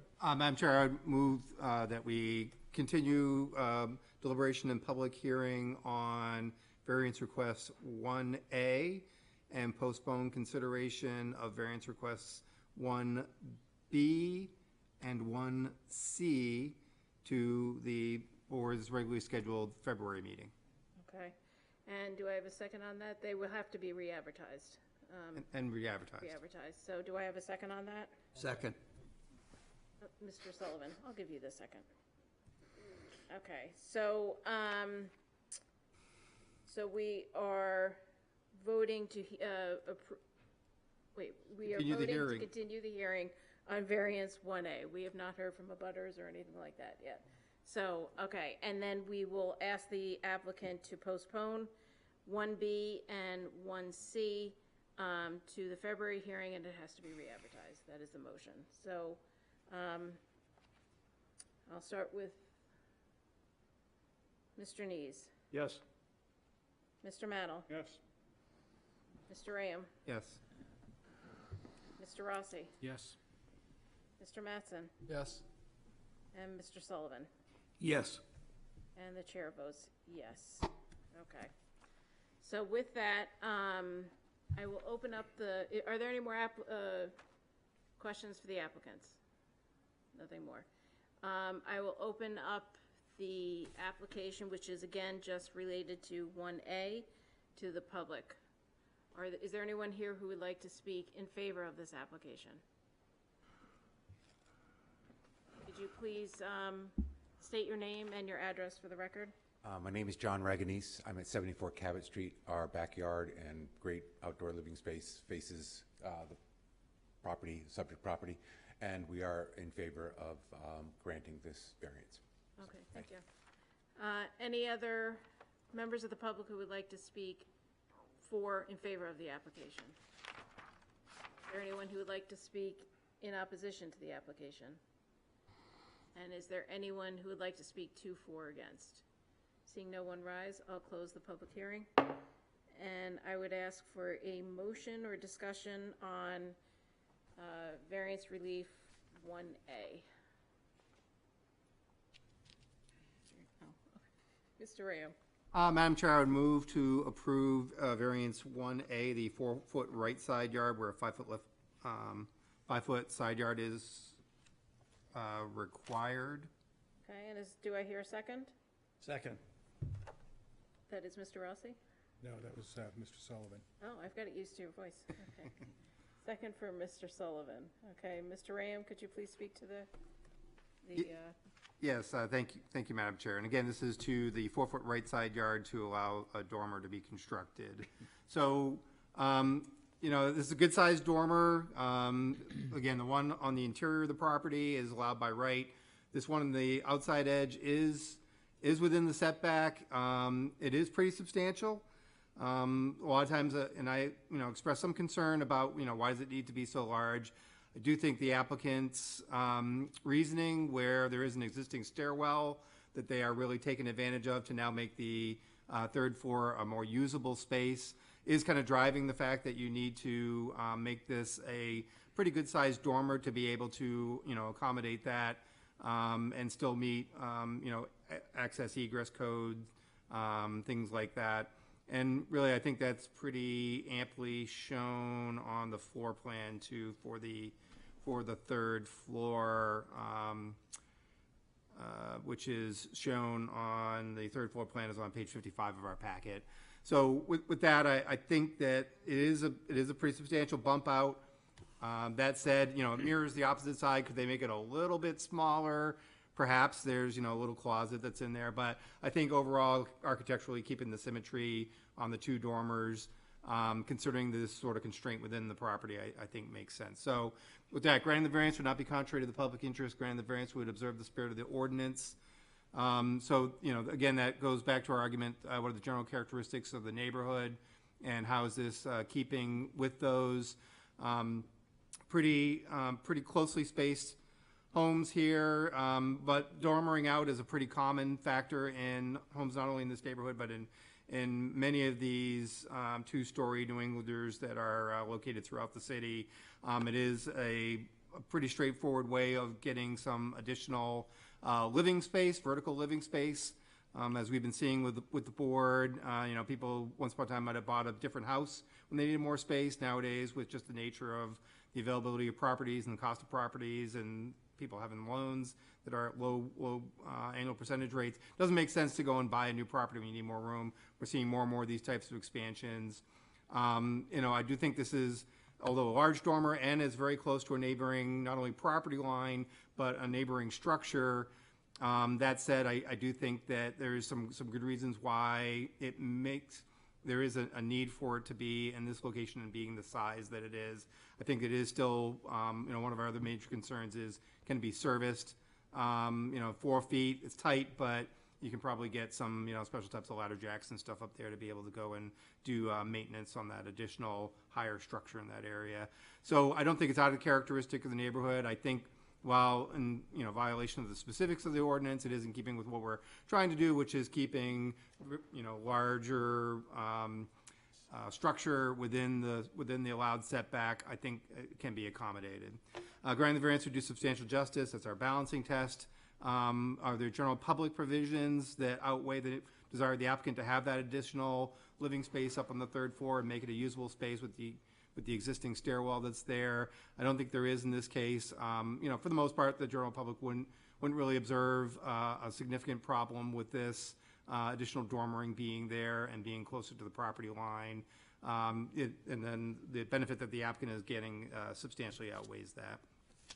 Next is the granted variance would not diminish the values of surrounding properties. Again, a dormer on the third floor is pretty common. No real belief that this is such an egregious situation that it would negatively affect the neighborhood properties. We have seen both some written and verbal confirmation from neighbors that they are not concerned with that as well, and they are supportive of the project. Then lastly, what are the special conditions?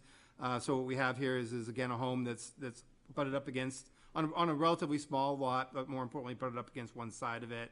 Any type of expansion into a higher floor would trigger some kind of need for relief. And while the dormer is a fairly substantial one, there is some unique justifications, again, an existing stairwell that the architects really need to take advantage of to realistically add on the additional height to this. It wouldn't make sense to have somebody going up the stairs and then have to cross over to the other side of the house to cross up to the last stairwell. It does make sense. So with that, I think those are some unique conditions. It is a residential use in a residential area, so it is a reasonable request, and with that, I recommend approval.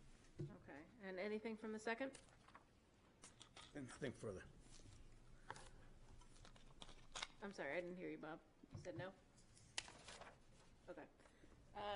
Okay, so the motion is to approve the variance number 1 as presented and advertised, and I will start with Mr. Sullivan. Yes. Okay. Mr. Mattson. Yes. Mr. Rossi. Yes. Mr. Rayum. Yes. Mr. Nees. Yes. Mr. Mannel. Yes. And the chair votes yes. So the variance request is approved, and we will see you in February for the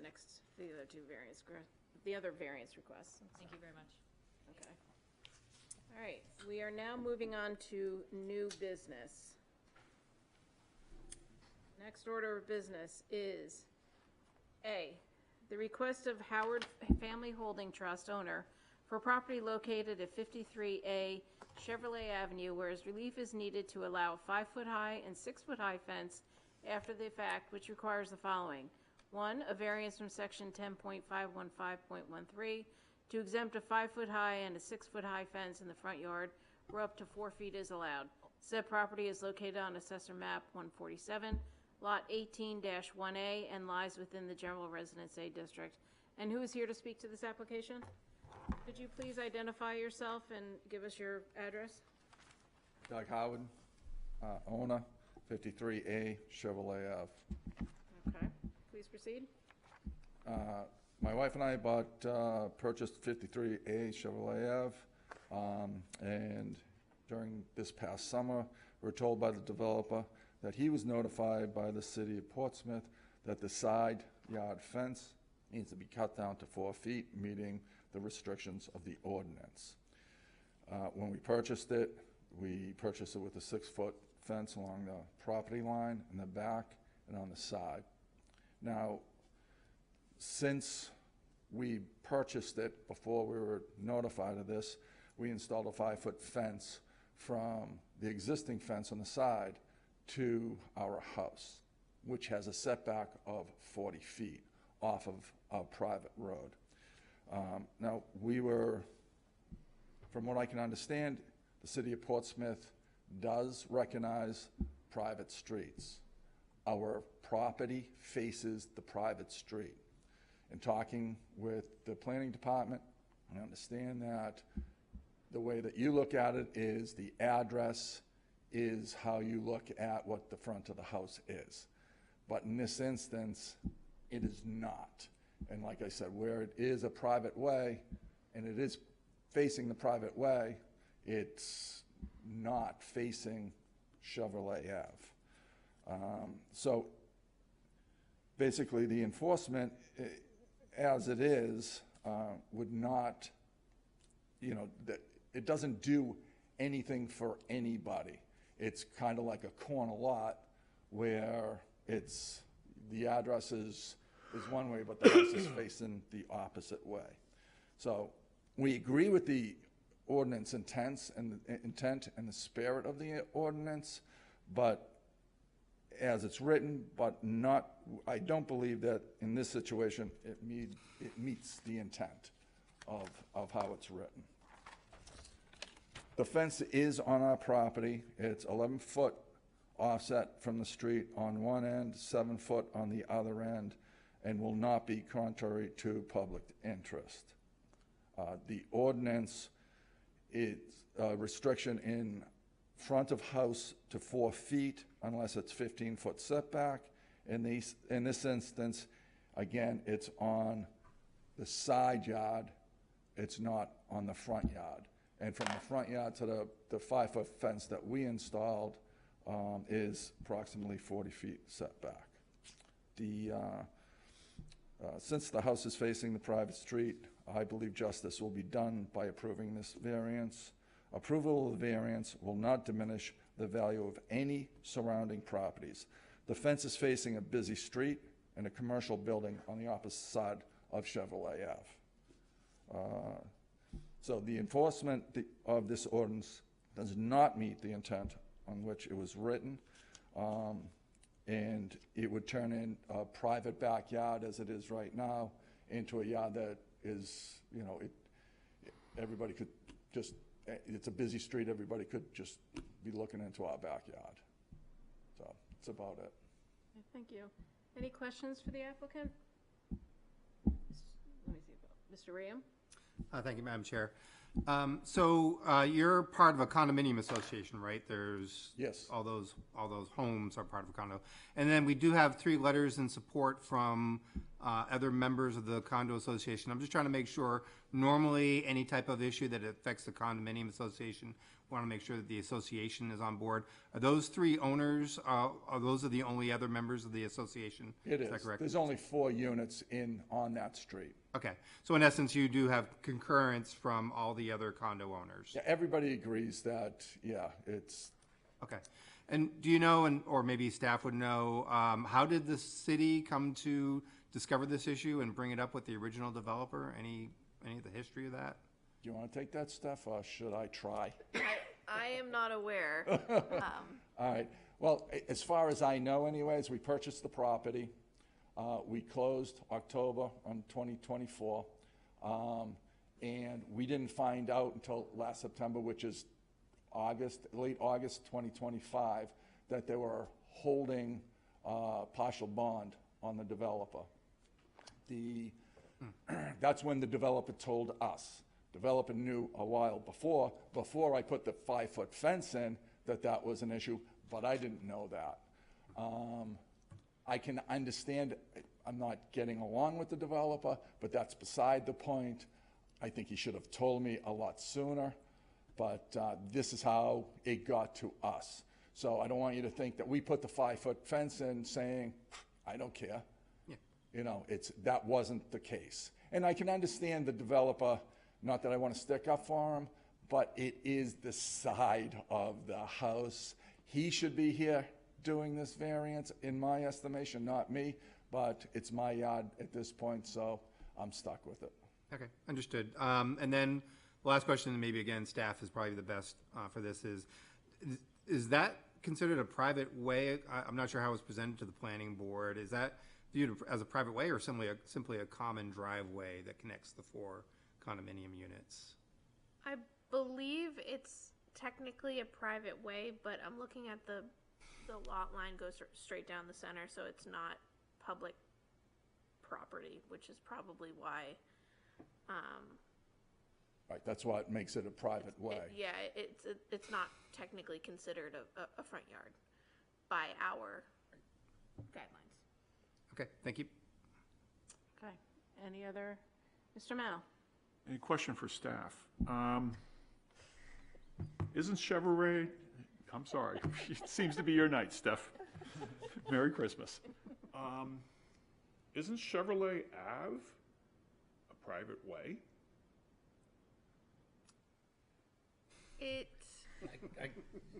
Because it was 5 years ago. I don't want to step out, I happen to know the answer to the question, but I don't want Yes. to step outside my bounds. But You can defer. right away, Chevrolet Avenue is a public way, half of the way or so, until right about the borderline of the old Public Works garage for property. And then it's private beyond that. So is the So part this- that's private here for this? It's private here then. Okay. I've been looking at the map trying to figure out where this is, and I haven't figured It's it out. directly across the street from beyond the Publix Workyard and the building that sits right on Chevrolet Ave and the parking lot for Muddy River and the smokehouse and that big parking lot. No. That's what they're directly across from. That's the city street. But from there to From Bass is from a point somewhere along Yeah, there. is private. Yeah, it's actually, you know, the mall that Mojo's is in? Yeah. Yeah. It is, yeah, it's right across the street from, I forget what the spa is, but it's right across the street from there. So you lower the fence, I'm looking into them, and they're looking into me. Yeah, but my point was, from there to Cass is private. Because we had to get permission, the DPW had to get permission, and that was their reasoning why it took so long to put sidewalks there. Because it was private.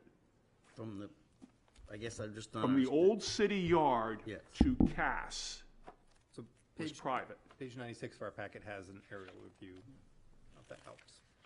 And let's give staff time to, Because the old city yard is the apartments now. Yes. I think in either way, wherever that line is, they're different types of private ways. We're really getting into it now. Of course there are. Keep talking amongst okay. yourselves. So, well, let's, any other questions for the applicant while we put poor Steph on the spot again? Okay. I think, my guess is that the developer bond was probably something related to planning board approval, so.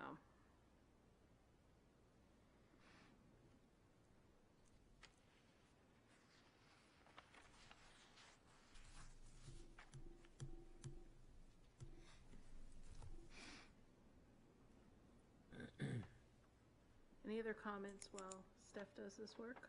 Oh, I'm good. Open up to the public. No, I'm not going to yet.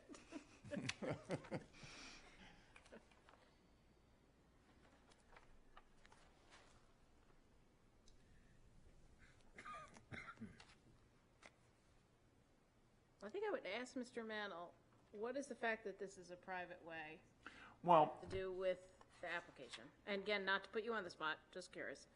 the reason I brought it up is that the city's saying that this is a private way and they use the street for that multiple driveway. And it just so happens Chevrolet Avenue, where the street they're using, is also a private way. So therefore, we shouldn't even need a variance, is what you're saying, right? It's a slam dunk. Well, So, okay, if that's the case, why aren't they using Islington Street now to the next public way? I mean,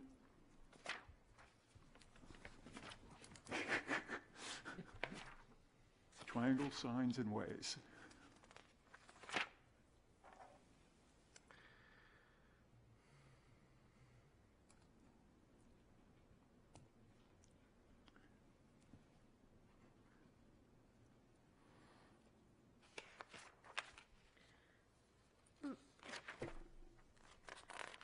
At the risk of guessing here,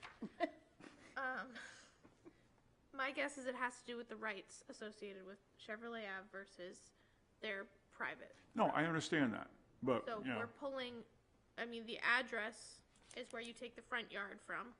I mean, rights of passage aside, the address is Chevrolet Ave.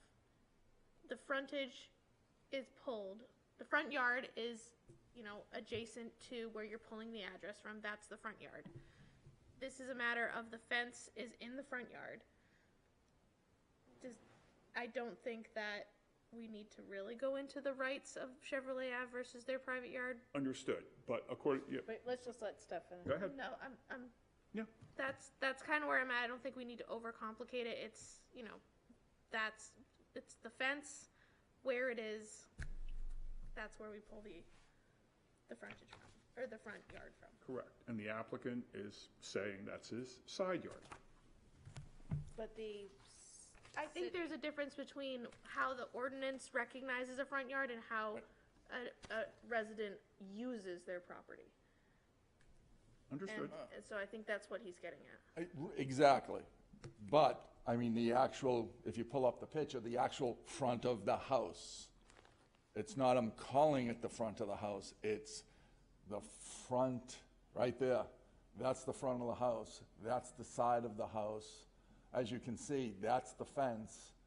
That is, I mean, again, I get the intent of the ordinance, but it's not,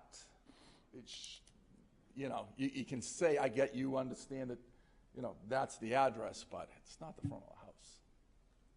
But it is where the front yard is, so that's the need for the variance request, so. Exactly. Okay. Any other comments, questions? Mr. Masson? I do appreciate the nuance here, but I guess I would also say even if we considered the other private way to be the front, a 5-foot fence still needs a variance for being in the front yard, so either way, there's a variance. It has a 40-foot setback though, so you don't. If it's within 15 feet, you need the variance. That fence, the white fence that you see there, is approximately from the private way back is about 40 feet. It would still be considered a corner lot, though. That's what he's saying.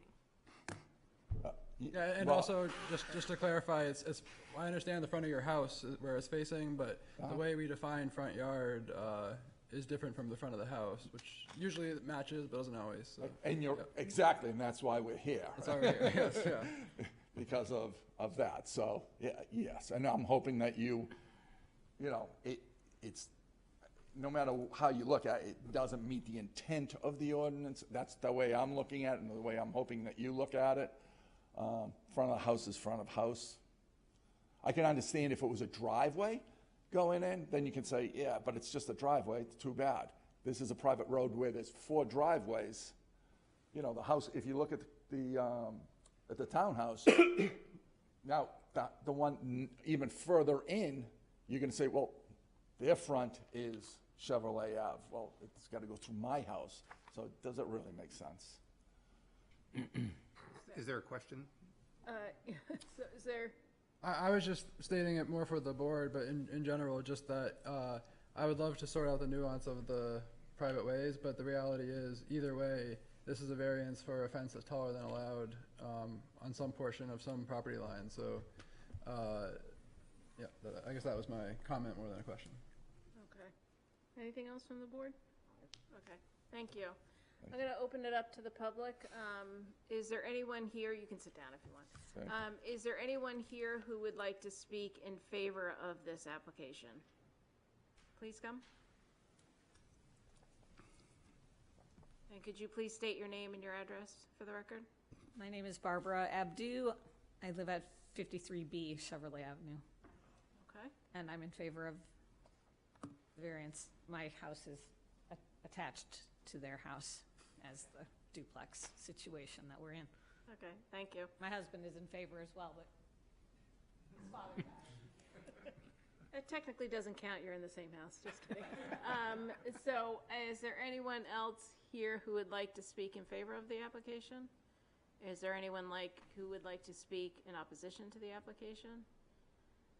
Is there anyone here to speak to, for, or against?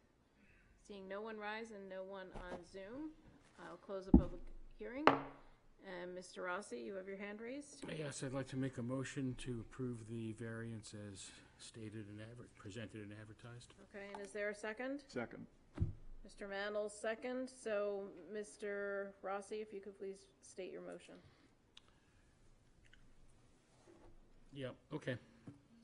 The variance not being contrary to the public interest or the spirit of the ordinance.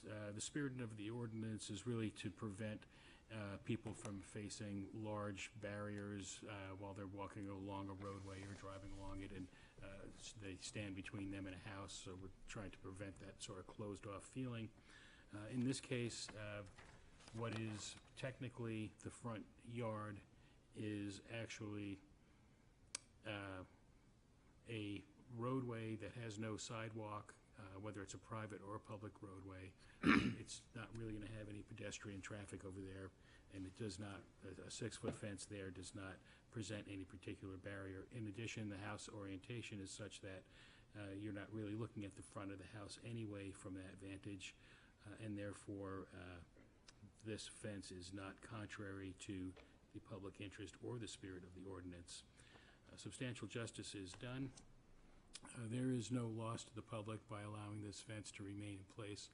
It is a variance kind of after the fact. Generally speaking, what I'm looking for there is that there was no deliberate intent to work around the zoning ordinance and just hope for the best when the time came, at least on the part of the property owner. I don't believe that's the case. I do think that there is a good balance of interests in favor of the property owner. I can't see any benefit to the public by denying them the right to have this fence and achieve the privacy that they're after. The values of the surrounding properties are not diminished. This is part of a condo association. We've heard either live or written or presented testimony from the other residents of the condo association, the other owners, stating that they do not feel that this fence in any way diminishes the value of their property, and therefore this criterion is also satisfied. And literal enforcement of the ordinance would result in unnecessary hardship. There is a unique characteristic of this property. There is some confusion about what is the practical front yard in terms of the visual aspect of the property versus the technical front yard based on an interpretation of the ordinance. And in that case, a strict interpretation of the ordinance really doesn't achieve the purposes of the ordinance, nor does it support avoiding a disruption in the character of the neighborhood or anything of that nature. Therefore, I think the hardship criterion with the unique orientation of the house relative to what the ordinance envisioned is satisfied. Also, I can't think of any further ways to complicate the discussion than we already have, so let's just go ahead and get this done. Mr. Mandel, anything for your second, please? Mr. Rossi did a very good job. Yeah, I mean, this is one of the items, and the city better get used to it because there's a lot of infilling going on, where the applicant is perfectly right. Granted, the developer should have done all this. I'd be surprised if he didn't, but that being said, where the zoning has no nuance, and it's up to us to apply it. Granted, the private way on a private way, and the house is not turned toward Chevrolet Avenue, so that becomes the front lot when it's actually the side lot. Yeah. The applicant's just trying to make his house legal, and I agree with his petition. Okay, any discussion on the motion? Mr. Ram? Yeah, thank you, Madam Chair. I regretfully will not be supporting the motion. I mean, I have great empathy for the situation that the homeowner is finding himself in. I just go back to the idea that if this was not built yet, would we allow it? And I guess I'm not convinced that I could vote to allow it if it hadn't been built yet. And I understand there's a sympathy aspect of, hey, I was, dealt this set of cards by the developer, which, can be resolved in some different ways. Some of them, through legal means and whatnot, to have the developer do the right thing by you. And I kind of go back. I mean, this is a condo association. I mean, my mind, and I'm not sure again how this was set up as a common driveway or how they did it, but even if this was a public street that was between this duplex on one side of the condo association, the duplex on the opposite side, that would still make this a corner lot. A corner lot has 2 front yards. The applicant would still be faced with having a front yard no matter what on Chevrolet Avenue, and the limit for that would be a 4-foot fence.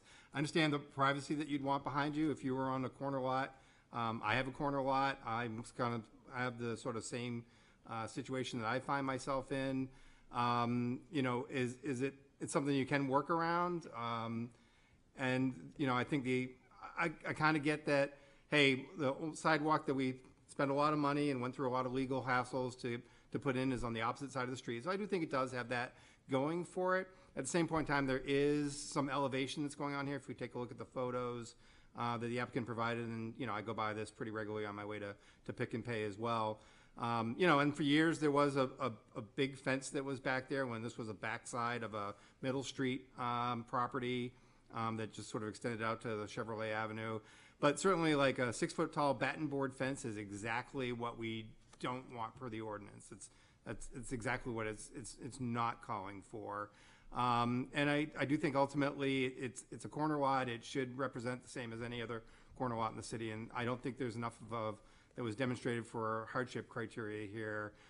Again, if the applicant said, hey, I got a 4-foot, I got this elevation in the back of my property, and I'm trying to match it up with something that's slightly taller at the front of my property, that would be maybe something that I could be more amenable to. But a 6-foot tall batten board fence that follows the contour of the property's elevation, just to me, is exactly what we're not looking for in the ordinance. So I'm going to vote against it.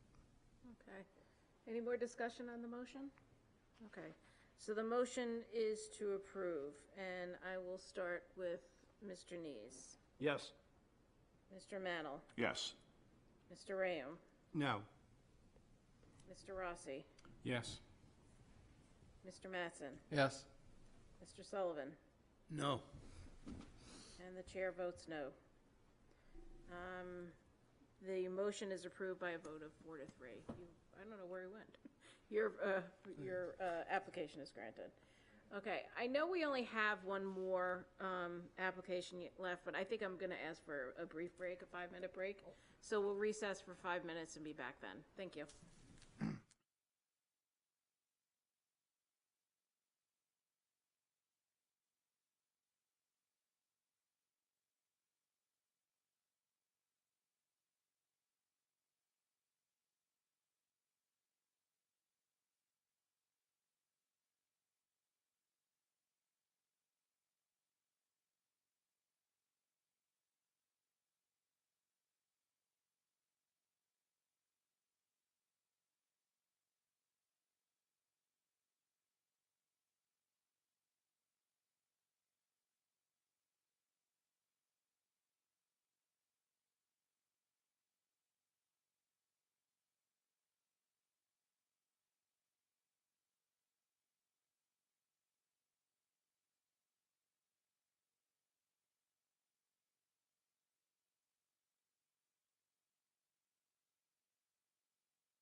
Thank you, everyone, and welcome back to the January 21st, 2026 Board of Adjustment meeting.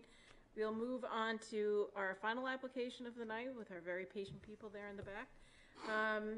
It's new business, and it is B, the request of Alexander T. and Lauren M. LePage, owners for property located at 53 McNabb Court, whereas relief is needed to demolish a one-story enclosed porch and reconstruct with a three-story addition, and to construct an open front porch on the front of the home, which requires the following relief. One, a variance from section 10.521 to allow a 6.5-foot front yard setback where 15 feet is required. B, a 4.5-foot right yard setback where 10 feet is required. C, a 9-foot left yard setback where 10 feet is required. And D, 29% building coverage where 25% is allowed. Said property is located on Assessor Map 112, Lot 57, and lies within the General Residence A District. And who is here to speak to this application? Please state your name and give us your address. Sure. My name is Alexander LePage. Thank you, Madam Chair, members of the board. With my wife, Lauren LePage, we live at 53 McNabb Court. I'll try to be brief. I know we're the last ones on the agenda. As you mentioned, we're applying for variances to the renovation of our home. This would involve the demolition of the one-story enclosed three-season porch, which is approximately 18.4 feet by 8 feet on the rear of the structure, replaced by a three-story addition, similar footprint to the home, 20 feet by 12 feet, as well as the open front porch, just over 18 feet by 4.5 feet. So any of you that have ever been on McNabb Court, it's a dead-end street, 4 houses, all circa 1920. Ours is the only one that has not been renovated. All of our other neighbors along the years have done similar renovations, punching out the back, adding a front porch. You know, when we bought the house in 2019, it was a good size, but now with 2 kids, feels a little bit smaller. So we're looking to do something similar to that our neighbors have done. And ultimately, the goal of the project is just to create a larger home for us to grow our family, while keeping with the spirit of the neighborhood and minimizing any impact to our neighbors. And you know, to that point, we've been very transparent with our neighbors, with our plans. Everybody in the neighborhood knows each other, gets along very well. Many of them submitted public comments in support of our renovation, which I think speaks to the fact that we are meeting the variance criteria. So as such, applying for the following variances: section 10.521 to allow for setbacks and building coverage relief, and section 10.321 to allow for a non-conforming building or structure to be extended, reconstructed, or enlarged without conforming to the requirements of the ordinance. So I'll go into some of the details and then leave room for questions, of course. You stated the variances already, so I won't go into those in detail, but I will go through the variance criteria. So as I mentioned, the variances will not be contrary to the public interest. The existing single-family home will stay a single-family home. No change in the function or purpose of the home. Continue will have a very similar footprint. No difference to the average pedestrian, with the exception of improved aesthetics from a more modern, better-looking home in conformity with the surrounding neighborhood. Spirit of the ordinance will be observed. Because of the small size of the lot, the existing house is already encroaching in the front and right yard setbacks and barely maintains the 10-foot left yard setback line. Proposed renovations don't increase the setback encroachments for either the front or right setbacks. Only the stairs on the proposed encroach on the 10-foot left yard requirement, and even then it's 9 foot 1 inch, so barely less than 10 feet. Building coverage, the increase in 5.6% building coverage is driven primarily by the fact that it's a non-conforming lot. There's only 3,100 square feet, just over, on the lot. So any reasonable size addition would cause going over the 25% that's currently required. And the other 3 houses at McNabb Court, due to their additions, have about 29% building coverage. So it would be very similar to that, what we're asking to do. Substantial justice will be done. Benefit to me and the applicant will not be outweighed by the harm to the public. Public will not notice any difference in how the property is being used currently or by any of the changes. The only differences will be positive. Public will now notice that all 4 houses on McNabb Court look very similar, where right now ours is the one that's clearly the smaller and less conforming one. Values of the surrounding properties will not be diminished. The changes, like as I mentioned, are pretty small and reasonable, and improve impacts to the neighboring properties. The addition is well designed and handled by a well-respected local builder, Mighty Roots, when we keep with the character in the homes of the neighborhood. And then finally, literal enforcement of the provisions of the ordinance would result in unnecessary hardship. As I mentioned, the property has special conditions, principally by size and width. The property was created long before the GRA zoning standards were adopted. It's actually about 41.7% of what's currently required by the ordinance, and literal enforcement would not serve the property in any fair and substantial way, as it would prevent us from using the existing footprint in any sustainable way. So with that, happy to answer any questions. Okay, are there any questions for the applicant? Mr. Rayam, I know this is why you didn't want to be chair or vice chair, that way you could always ask questions. Oh, no, I can ask questions. I just would usually hold them till the end, as you've been doing, right? Let the rest of the board ask the questions first. And sometimes I'm going to ask fewer questions.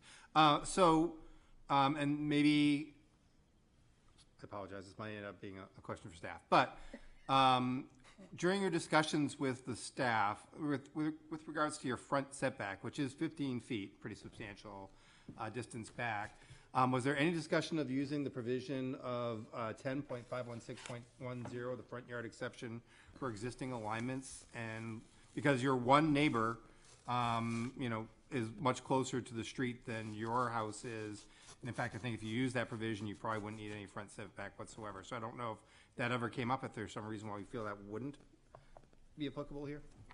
I didn't have any initial conversations. Did you meet with any of the planners? We did not, no. Okay.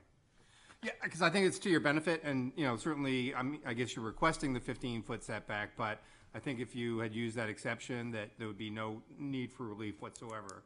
Basically, it says that if you're in a row of homes and yours is the one that's furthest back, you can go and, average out your neighbors. In your case, you only have one neighbor that's on the street, because the other, as you point out, the other homes are either on Lincoln or Elwyn, right? Elwyn. Yep. So just could have been something that could help you avoid it. And then I guess since you are asking for the 15-foot setback, since I asked this of a prior applicant, your dormer that you're putting on to the, as you're facing out, the right-hand side, well, and I guess really it's both dormers, right? Because you're having dormers on both sides. Are they are not within the 15-foot setback? Is that correct? Correct. Okay. And then my last question is your existing porch, it looks like is the basically 4.5 feet, 4 feet, 6 inches. You're just basically extending that for the whole width of the house, right? You're not making it any deeper than what you had before. You're just making it go across your whole facade? Correct. Okay. And that's really a pretty modest porch for the most part. I mean, 4.5 feet, that's not bad. Okay, that's all I have. Thanks. Any other questions for the applicant? Okay, thank you. Thank you. Oh, wait, was that, Mr. Neese, you can Yeah, my just hand, go. sorry, I was a little slow here.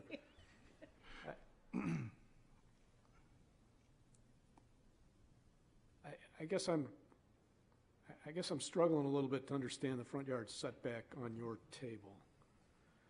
Because it seems like the house, of course, is 11.7 feet, correct? 11.7 feet. Front yards. Front yard setback, yes. Yep. The existing condition of the stairs are 6.7 feet, and the proposed condition of the stairs is 6.9.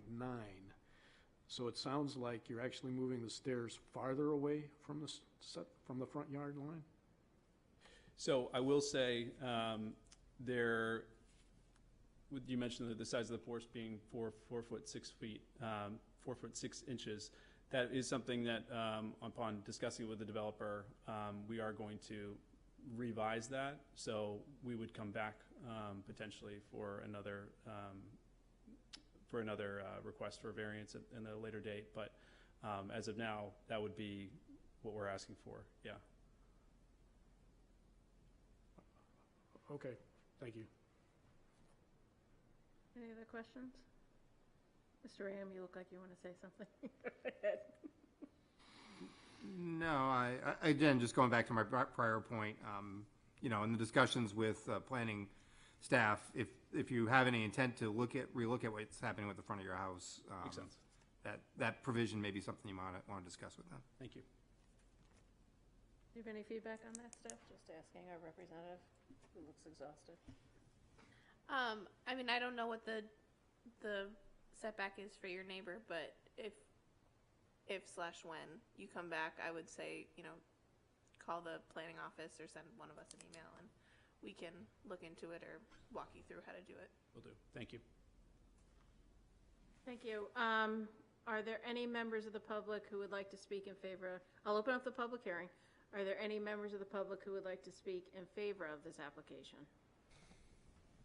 Are there any members who would like to speak in opposition? And are there any members who would like to speak to, for, or against? Seeing no one rise and no one on Zoom, I'll close the public hearing and ask for the board's deliberation or a motion. Hey, Mr. Neese has Now I can see that. Mr. Neese. Thank you, Madam Chair. I'd like to make a motion to grant the variances for the application as presented and advertised. Okay, is there a Second. second? Mr. Mantle? Okay. Mr. Neese, your motion, please. I'll start with some general comments, which I'll, incorporate by reference into my criteria. This is an interesting little, if you will, interesting little neighborhood, these 4 houses at the end of McNabb Court. As the applicant has pointed out, if you look at 3 of them, they have already done much of what he's proposing to do, and it looks great, bluntly. This is a small lot. It's roughly half the size, actually less than half the size of what's required in the district, so any additions are probably going to result in getting very close or exceeding the lot coverage allowed. The applicant's asking for really pretty modest setback and building coverage relief that's very similar to the other homes on the street. And with that, those introductory comments, the first criteria is granting the variance would not be contrary to the public interest. Yes, it does result in a small increase in building coverage, but not enough to affect the health, safety, or welfare of the neighborhood. It will not have any effect on light and air, does not alter the essential characteristics of the neighborhood. It is consistent with granting the variance. It will observe the spirit of the ordinance. It remains a single-family residence. It has extensive open space still, and the building coverage is increased and the setback is changed, but to a minimal amount. It will do substantial justice. I can't see any benefit to the public by denial of this request that would outweigh the harm to the applicant. This is a small lot, relatively small house, growing family. The benefits to have a more usable space to the applicant clearly outweigh any impact on the public. As he has pointed out, I doubt anybody walking down Lincoln Avenue will even know that this has occurred. These changes have occurred. There's been no evidence presented that this will diminish the value of surrounding properties. If anything, it will make this house more consistent with the other 3 properties that are immediately abutting the property. There are a number of special conditions.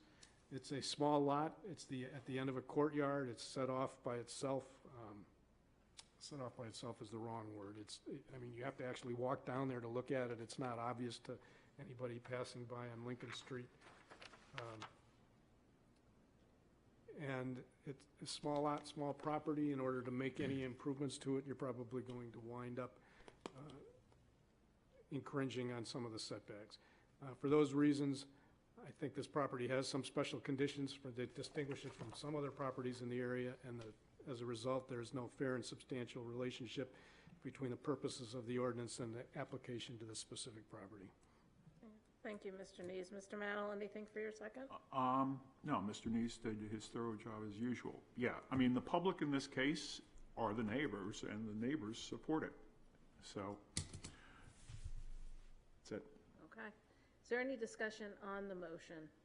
Mr. Ram? Yeah, thank you, Madam Chair. So, this is actually not an insubstantial addition to this property. I mean, what the applicant is proposing in the backside, I know they're saying, well, I currently have the footprint with a 1-story porch, but they're really going up another 2 stories, really, especially as you start dormeried out on both sides. To me, the big thing that this property has going for it, because like many in the neighborhood, it's on a relatively narrow but somewhat deeper lot. The house is shoved all the way over to pretty much over to one side, right? So there could be room for a driveway. Sometimes there's a little garage on that side. You see that pattern throughout this neighborhood from that time frame of development. I think the thing that sort of distinguishes what the applicant's trying to do here is that they are up against what is currently an empty, very deep lot that goes all the way out to South Street. And so some of the concerns we might traditionally have with light and air from what's being proposed for an addition really are mitigated. Most of what the applicant is proposing to put on the back side of the house is within their buildable envelope, but there is a portion that does sort of intrude on the side, and then the dormer on that side goes, for a good long length. And I talked about it in the Coffins Court application as well. But I think what really sets this apart in my mind is that the applicant has the good fortune of having a neighbor who has a deep empty lot that there's currently no structure. One never knows what might happen in the future, but that's the current status. So. Okay, thank you. Any other discussion? Okay, all right. So the motion is to approve as presented and advertised, and I will start with Mr. Nees. Yes. Mr. Mannel. Yes. Mr. Rayam. Yes. Mr. Rossi. Yes. Mr. Mattson. Yes. Mr. Sullivan. Yes. And the chair votes yes. You are approved.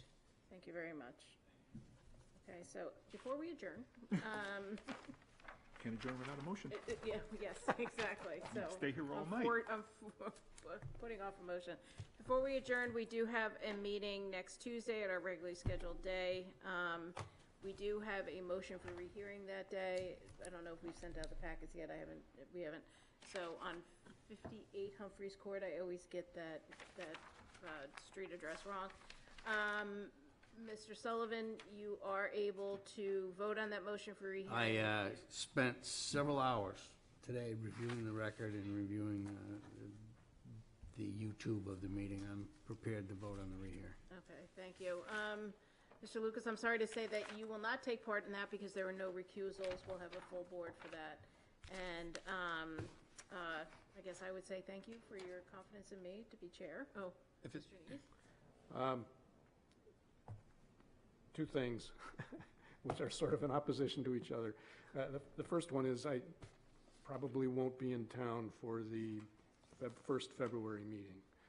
So I don't know whether there's anybody else who's going to be absent or not, but I just wanted to let the chair know. Okay, so that means that we will be short.